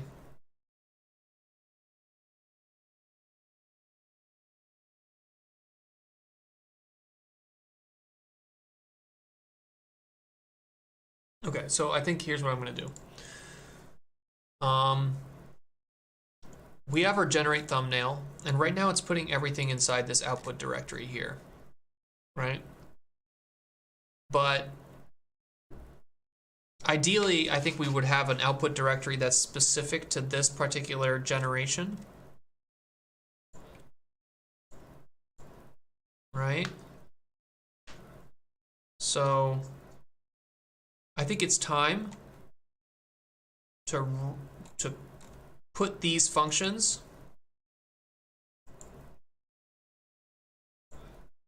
into the ops. So basically, rather than make these scripts, make these functions.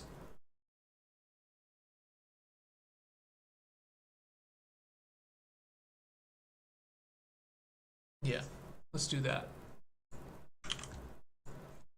Let's go into the data, and then there's going to be the output dir.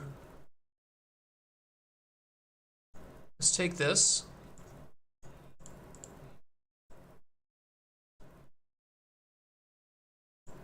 Let's copy that. Let's go into ops. Let's make another function here. Let's get rid of this. We're going to call this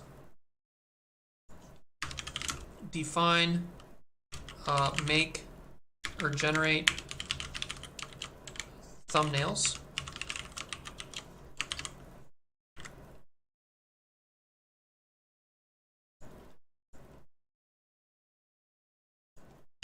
Okay. We're going to need a couple different quarks here. We're going to need the num generated images, which is going to be this loop. We can make this 3. Then we're going to have down here, we're going to have num generated stacks, say that. I'm going to put that here. We're going to say 8. We need random, and then we also need UUID. So let's import both of those. Okay.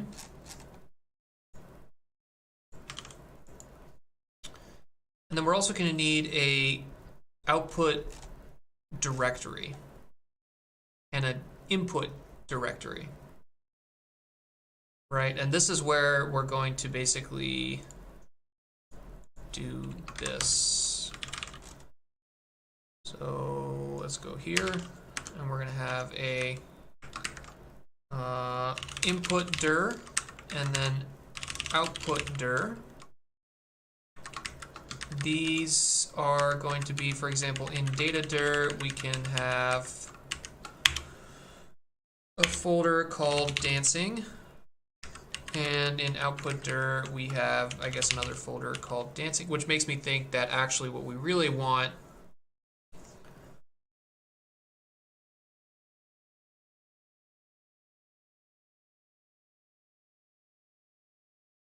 is the name of the directory itself. Input dir name. And this we're going to call dancing.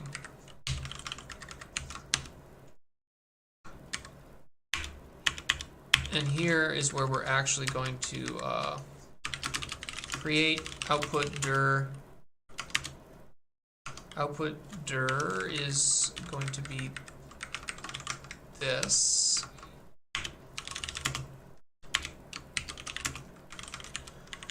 Equals os path join output dir input dir name, and then generated os make dirs. Okay.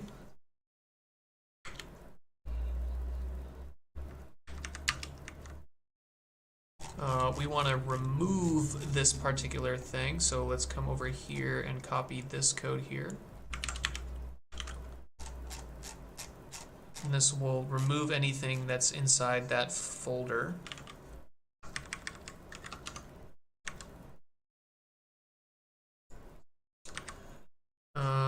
If OS path exists,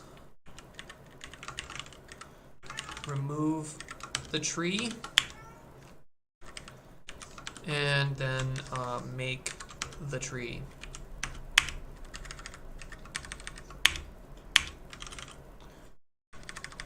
Okay, get rid of that.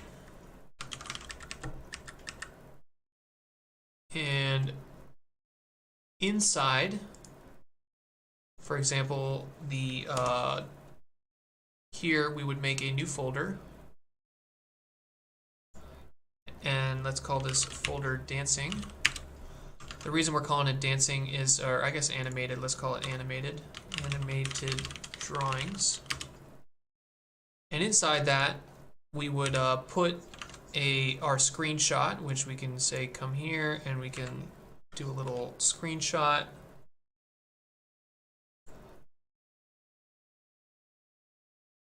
Take screenshot, screenshot this, like that. That seems about fine. Save. We're going to save it in our dev folder, in that specific folder that we just created called animation or whatever. Thumbnails. Data, animated drawings, we'll do here. Save.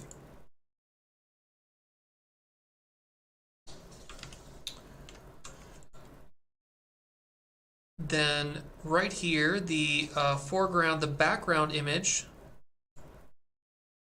is going to be background image names.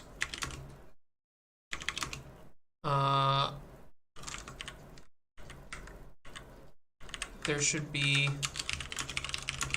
only one image in the input dir.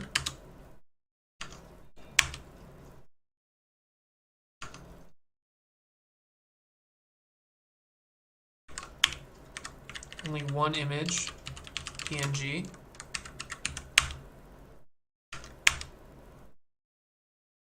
Okay. This is going to be input image path.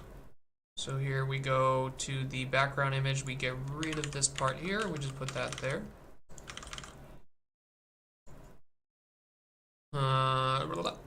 And then we're also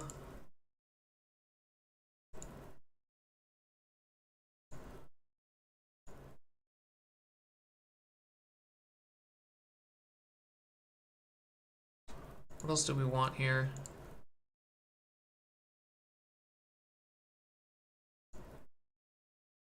I think we can do this. Let's do scratch. TMP dir. Or output TMP dir. And this is going to be final, and then here we're going to go TMP.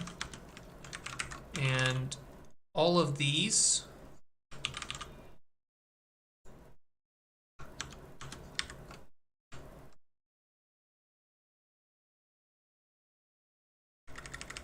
OS make dirs, OS make dirs of output temp dir. All of these intermediate things, we can just save them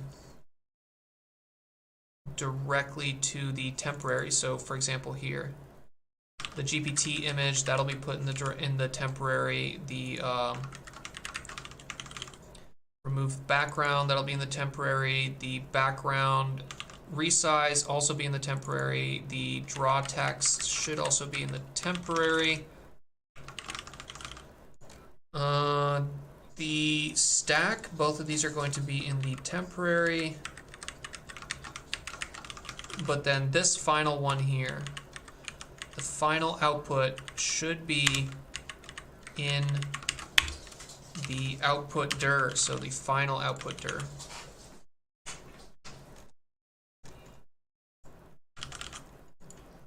Okay.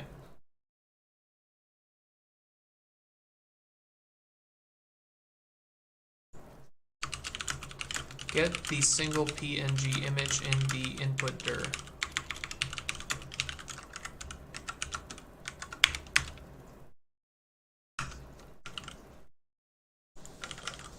Can I like modify this lister so that it only has a specific type?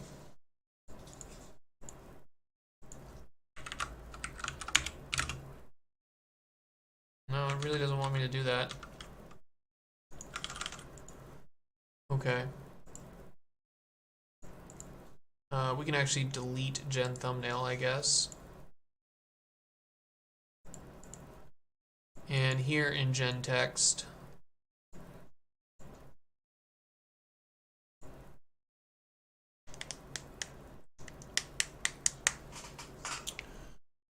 here's where we actually want to put the generate, right? And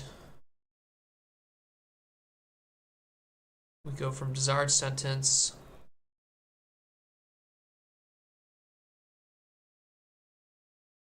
Let's copy paste this stuff in there too. So let's make a gen text function as well. So we made a generate thumbnails.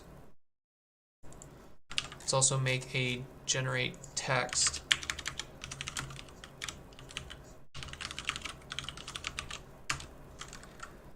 And the generate text is going to require a desired sentence. What did we actually call it? We called it desired sentence, yeah.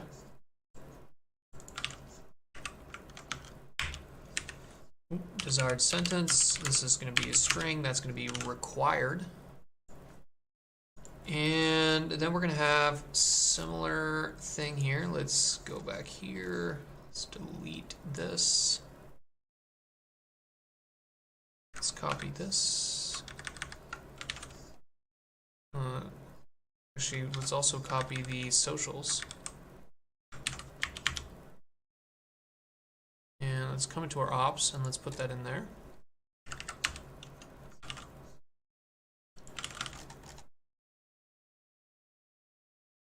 So all of these should be indented by 1 here.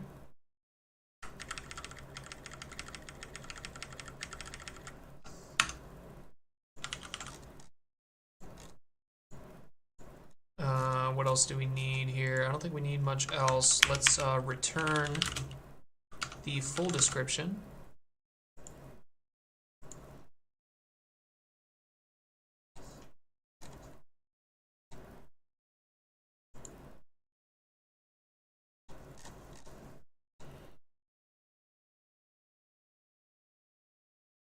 We're also going to need a num titles or num generation or something like that.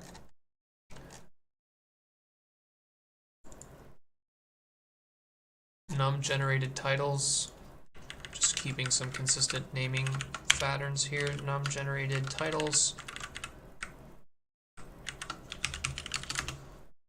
Say 3, that seems fine. And then num generated descriptions, we'll say 3 as well.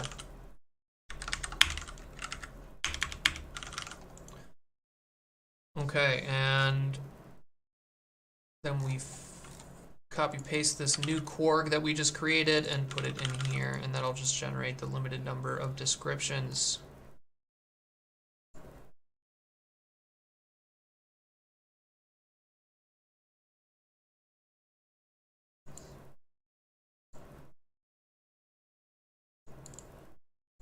And instead of returning these, let's print these out. So let's save the description to the data dir. Here's where we're going to need a similar kind of thing here. So the same way that we had an input dir name and we have an output dir path,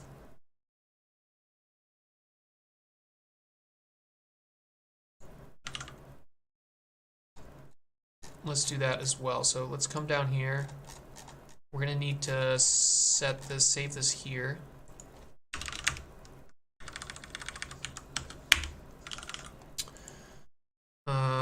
Input dir name. I don't think we need the input dir name.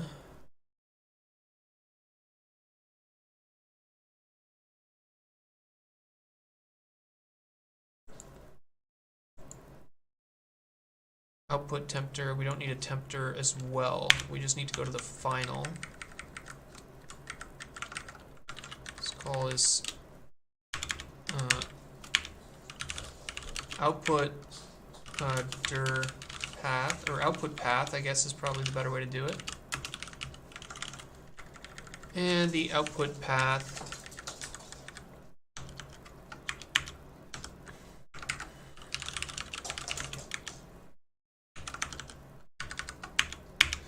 so actually, now that I'm looking at this, let's go up here, let's get rid of that. The desired sentence. Let's get rid of this directory crap. So let's move this back into just the data folder. Let's get rid of this animated drawings directory. We're going to simplify the code. We're going to get rid of that stuff. So do this, do that. Background image equals this. Copy path. This is going to be os.path.join. And we're going to join the data dir with that. So we're basically giving it the background image and the desired sentence. Then we're going to need the output path. So all this crap that we were doing here, we need to actually remove it from this function and put it inside our script. So let's get rid of this. All of this crap here, we're going to bring it in here. We're going to create a output dir.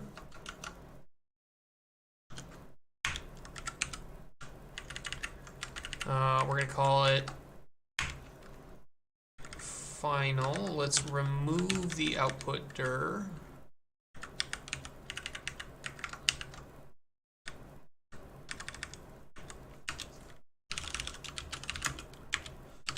Let's set a name here. We'll call this animated drawings. We'll join that to this. We'll create the output dir and the output temp dir. Maybe we don't need that. Maybe we just do this.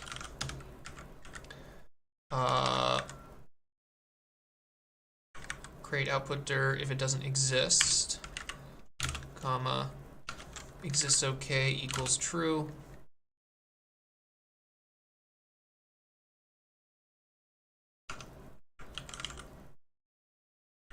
And let's get the single image PNG. We don't need that anymore because we already have this path.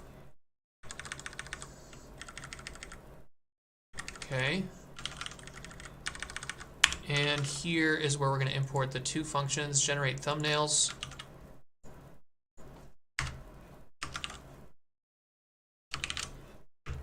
And generate descriptions. Generate thumbnails, we're going to change this. This is no longer going to take in the input dir. Really the only thing this needs is the output temp dir. Output temp dir. This also needs the input image path.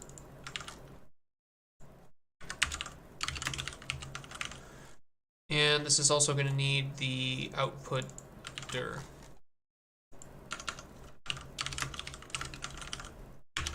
Okay.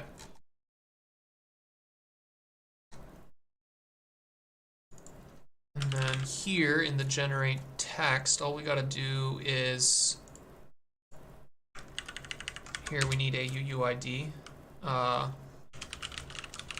description path. There we go, perfect. And right, perfect, okay.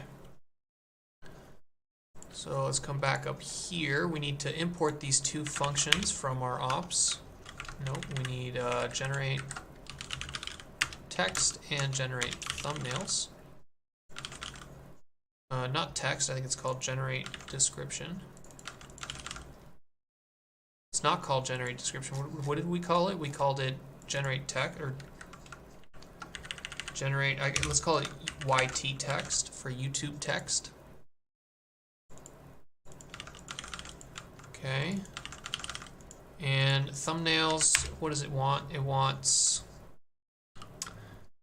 the input image path, output temperature, and output dir. Let's put those in there. So here they're called background image.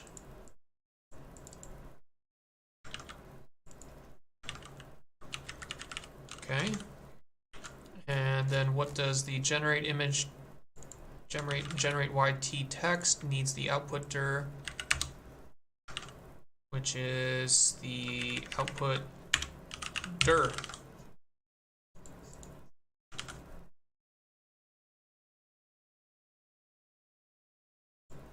And then it also needs the desired sentence.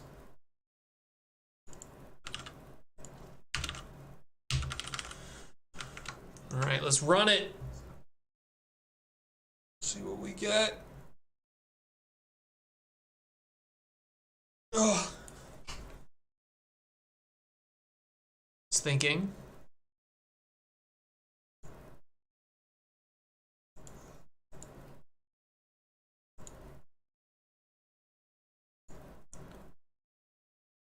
See, it's generating the thumbnails.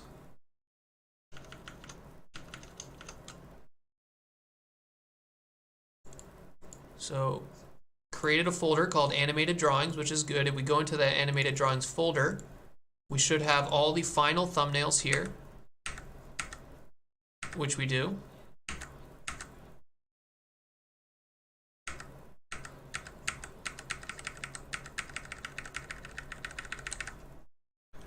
Okay.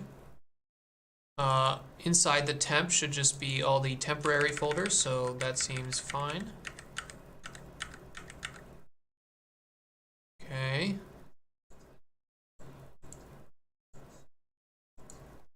I think there's too much stuff being generated by this thumbnail, so let's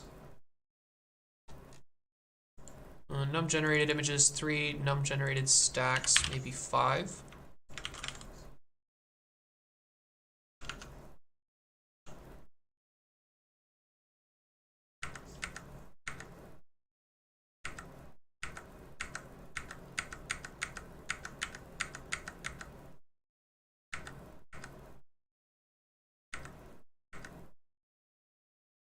Ooh, I like that one if it was a better.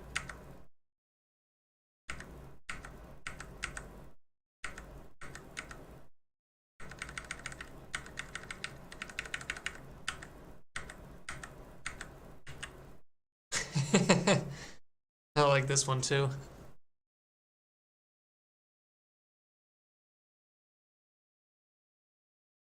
Okay.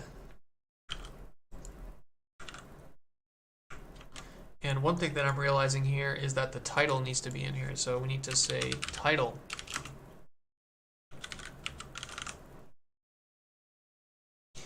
And let's also maybe see this is the text, so that's the description.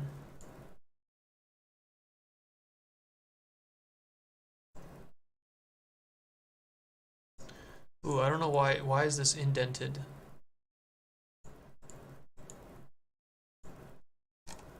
Okay, it's indented because this is indented.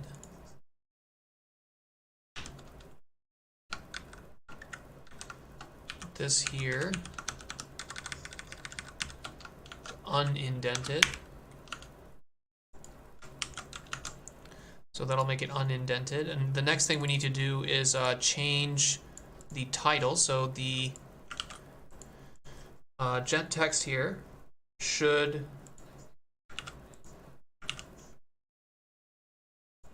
trash.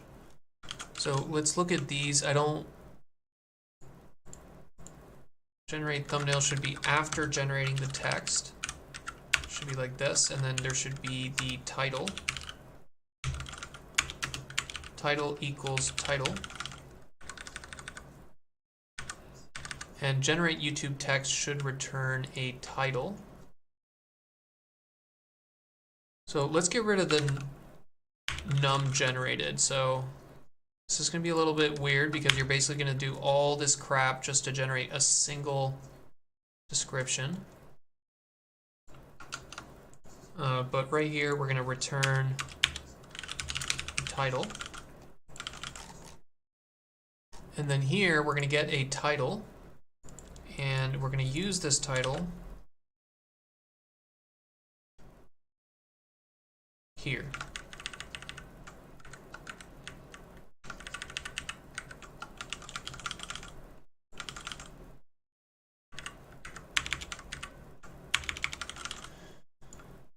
And were these too big or too small?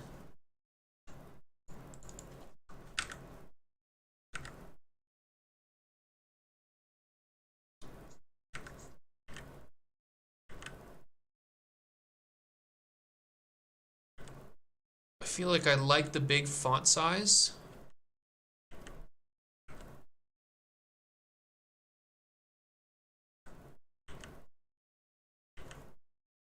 I don't know why this one is so much bigger.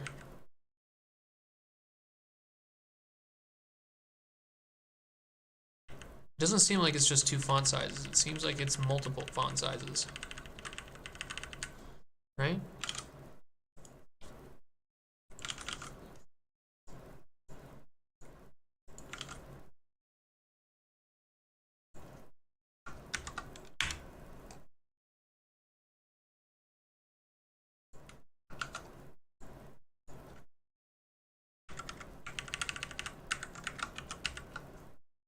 Let's do 20. Let's make this 30, or not 30, what was it? 50 and 70, let's do 60. Okay, and now we're only really doing it once, so we can get rid of this. And we can move this back, unindent. Get rid of these. So generally, the thumbnail. All right.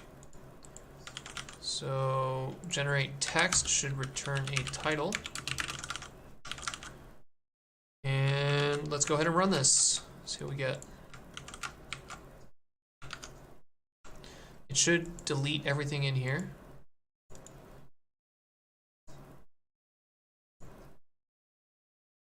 I guess it won't.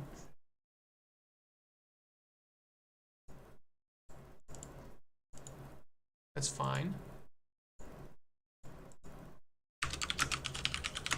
Delete all files in output and tempters.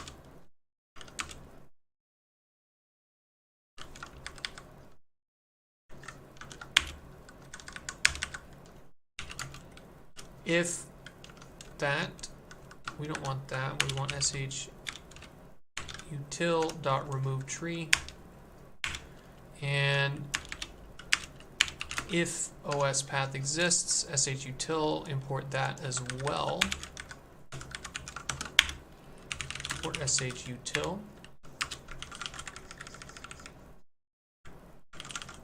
Okay. Let's run it again, but now that we actually delete it, we should know which one it was. So let's run that. Right, it deleted it, created this folder, created the text. Here's the description of our video.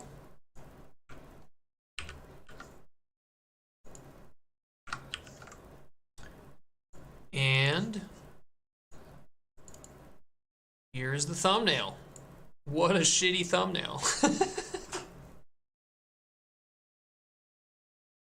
Ugh. All right. So, I mean, we have the beginnings here, right? We have the beginnings of a title generator, description generator. It generates the hashtags. It creates this thumbnail that's kind of the style of our channel thumbnails, right? It has the image with the background removed, and it has animating child's drawings with AI. I feel like maybe we could do a better color for this. Where's the text? Yeah. So I think the way I want to do this is I want to do some kind of human feedback, kind of iterative thing, right? I want to get to a point where it generates this image, and then I say, I don't like the foreground, make a new foreground, and it'll regenerate the foreground. And then I say, oh, the text is not bright enough, make the text more bright, and it'll make the text more bright. So some kind of like iterative loop like that is, I feel like, where I want to take this. I also still don't like that these fucking images have the little like checkerboard pattern. So what is going on with that? Why would that be the case?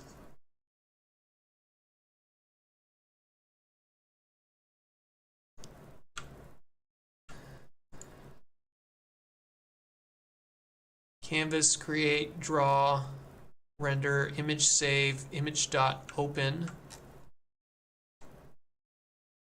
Can I say RGBA? Is that maybe what's missing here?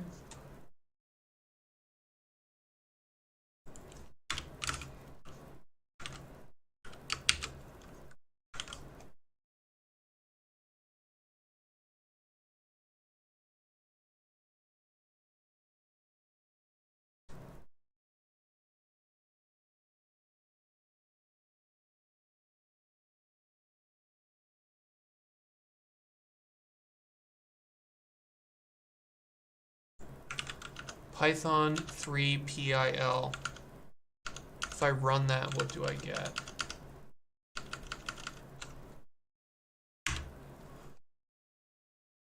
Sun, spider, SGI, RGBA.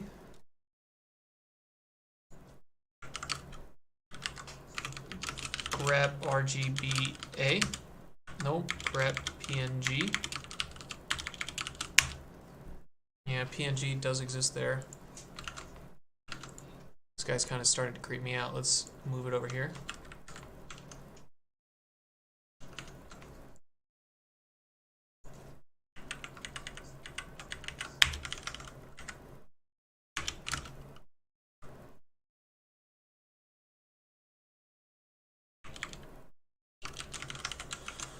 So is it wrong when it saves it, or is it wrong when it loads it?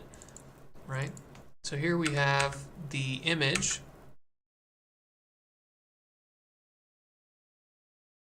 That is the background removed.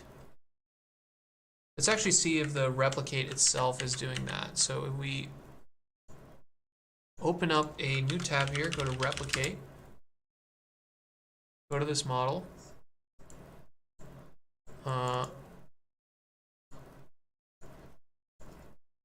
give it this image, submit. We get this, put that in there. Is this the same as this?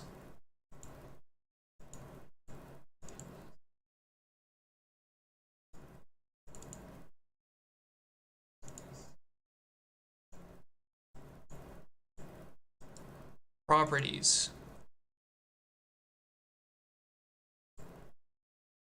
PNG 512 by 512, 24.7. Yeah, it seems like it's the same.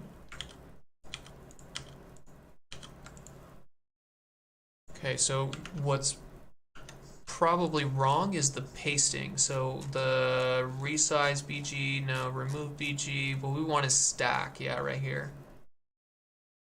BG image paste.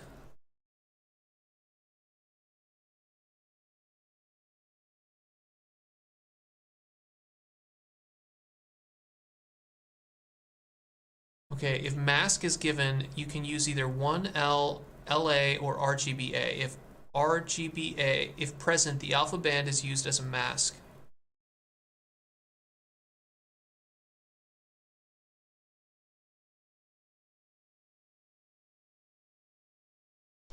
Where the mask is 0, the current value is preserved. Intermediate values will mix the two images together, including their alpha channels if they have them.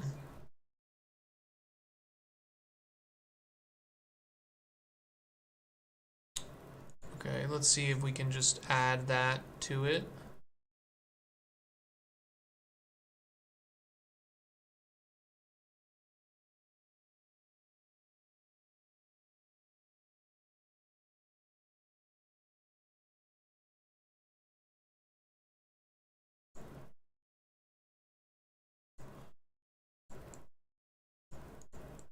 Paste images, account for alpha channel.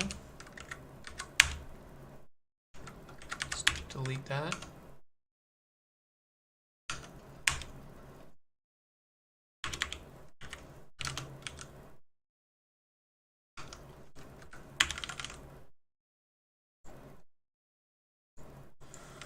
See if that does anything.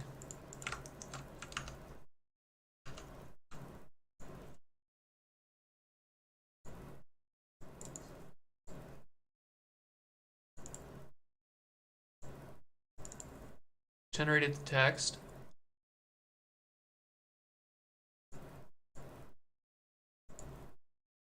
Got here.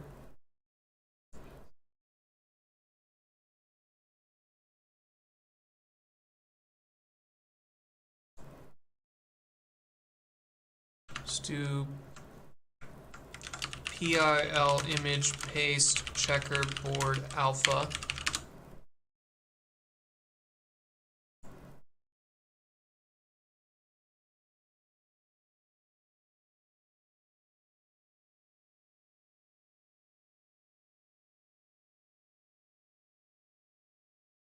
Yeah, this is the exact issue that I'm having.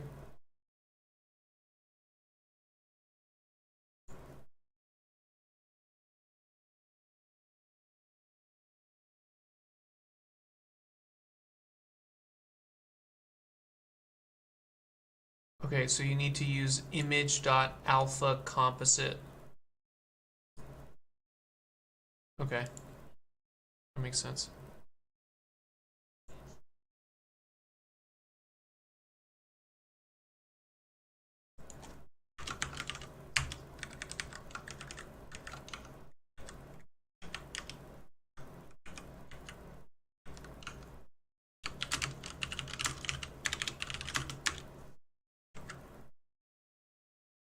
Loading an RGB PNG, need a special flag. Yeah. PIL isn't really necessarily the best Python image library. Like OpenCV is better. There's things that are lighter weight, there's things that are heavier weight. It's just easy, you know. It's just convenient, but I'm not gonna say that it's it's the way to go. Let's see, we got PG size.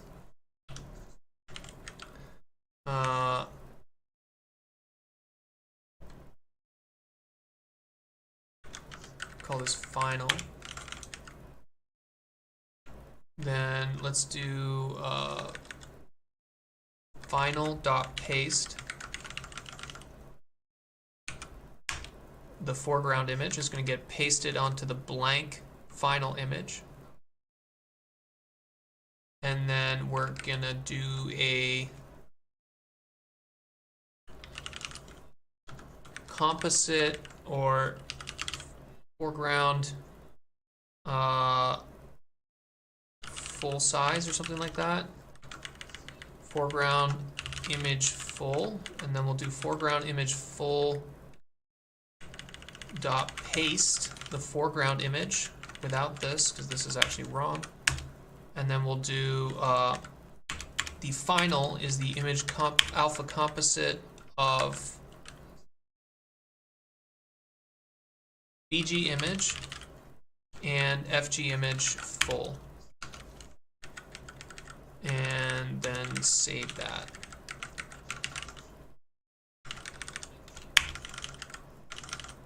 Coding manually is so 2022.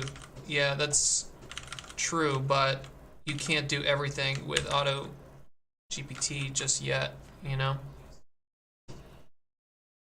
You have to get good at the new type of programming, which is kind of like going back and forth with GPT and using Copilot and so on. Yeah, people who think that coding is going away don't understand coding. You know? The same way that people who think that art is going away don't understand art. Like, spend a whole afternoon on Midjourney and you'll start to understand that there's a big difference between someone who knows how to use Midjourney and knows how to use AI art tools and someone who doesn't have any idea what art is. And the same thing is true with coding. It's like someone who has never coded before, if you give them a ChatGPT terminal and you ask them to like write an app, they have no idea what they're doing. They don't even know the keywords that they need to ask GPT. They don't know how to ask the right questions. And I think that's always going to be the case, where the tools are going to change. And right now, like, the way that I program is changing 100%, right? It's like I use Copilot a lot more, like even just simple things like rename, like for example, right here, if I wanted to change or like add something here, like the way that I do it, I might even type the comment first and then let it auto-generate based on that. So, yeah. Expertise is still going to be important.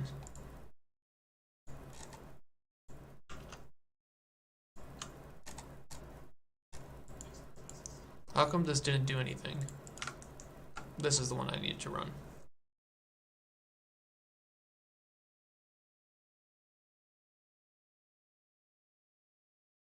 I think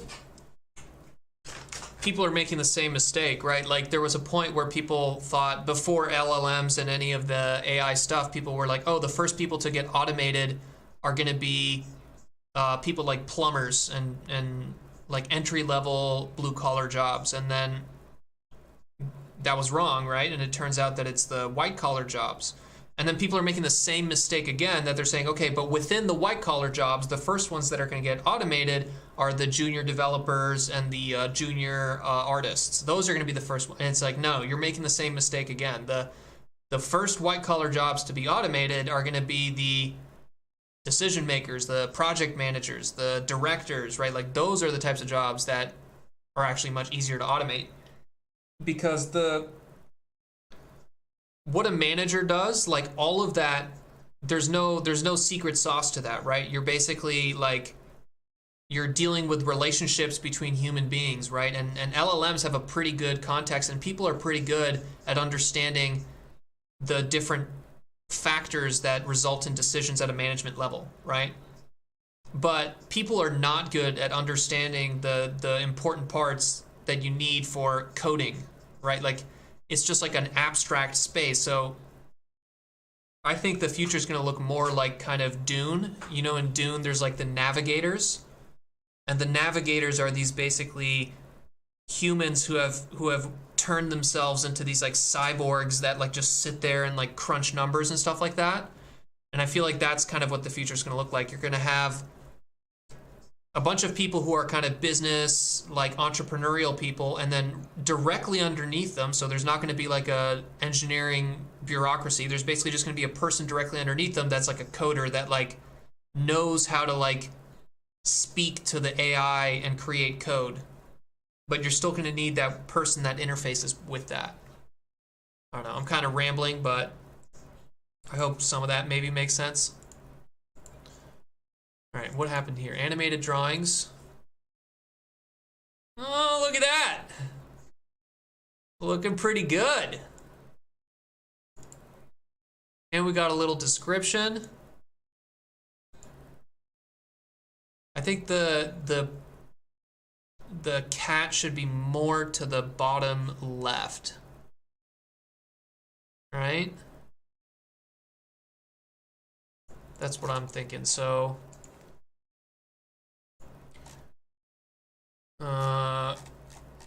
when I actually generate or put the foreground on top of the background, I'm doing this like kind of relatively complicated, like Gaussian distribution, but what I really want is for the image to be basically right on the bottom. So let's get rid of this fucking Gaussian logic that I had, which is actually kind of gross anyways. And here's how you code with GPT. You say,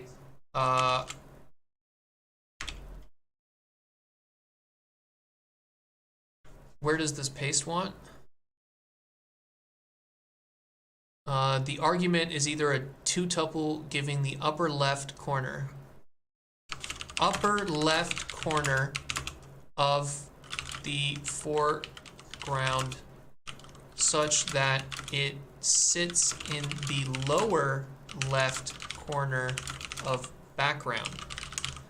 And then I hit enter, and there you go. And that's how you use Copilot.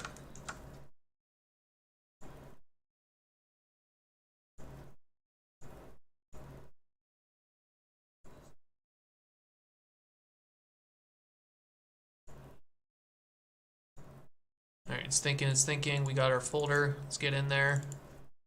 Text is looking good. Got an unknown argument. Fuck, dude, we still passed it. This nonsense here. Let's get rid of that.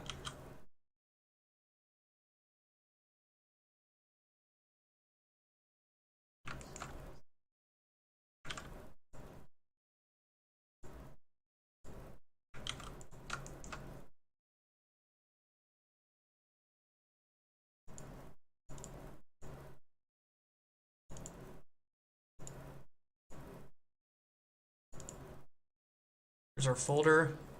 Oh, I like that one. That one looks pretty good. Background removal a little bit bad. And let's see it. Yeah, that looks okay.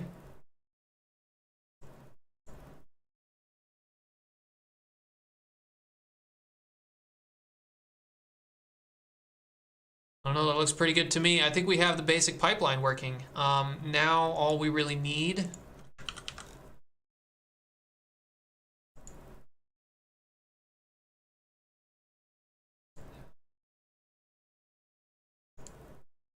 is we need that kind of feedback and response, but that's going to be a whole lot of extra stuff here. So why don't we just rename this to generate.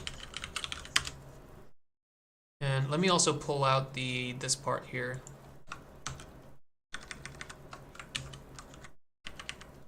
For video ID in video example video IDs, and then we'll have that there.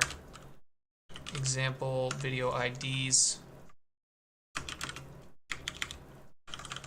and into our generate. Desired sentence,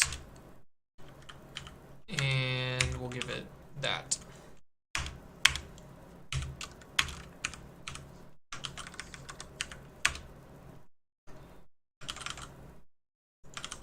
Okay.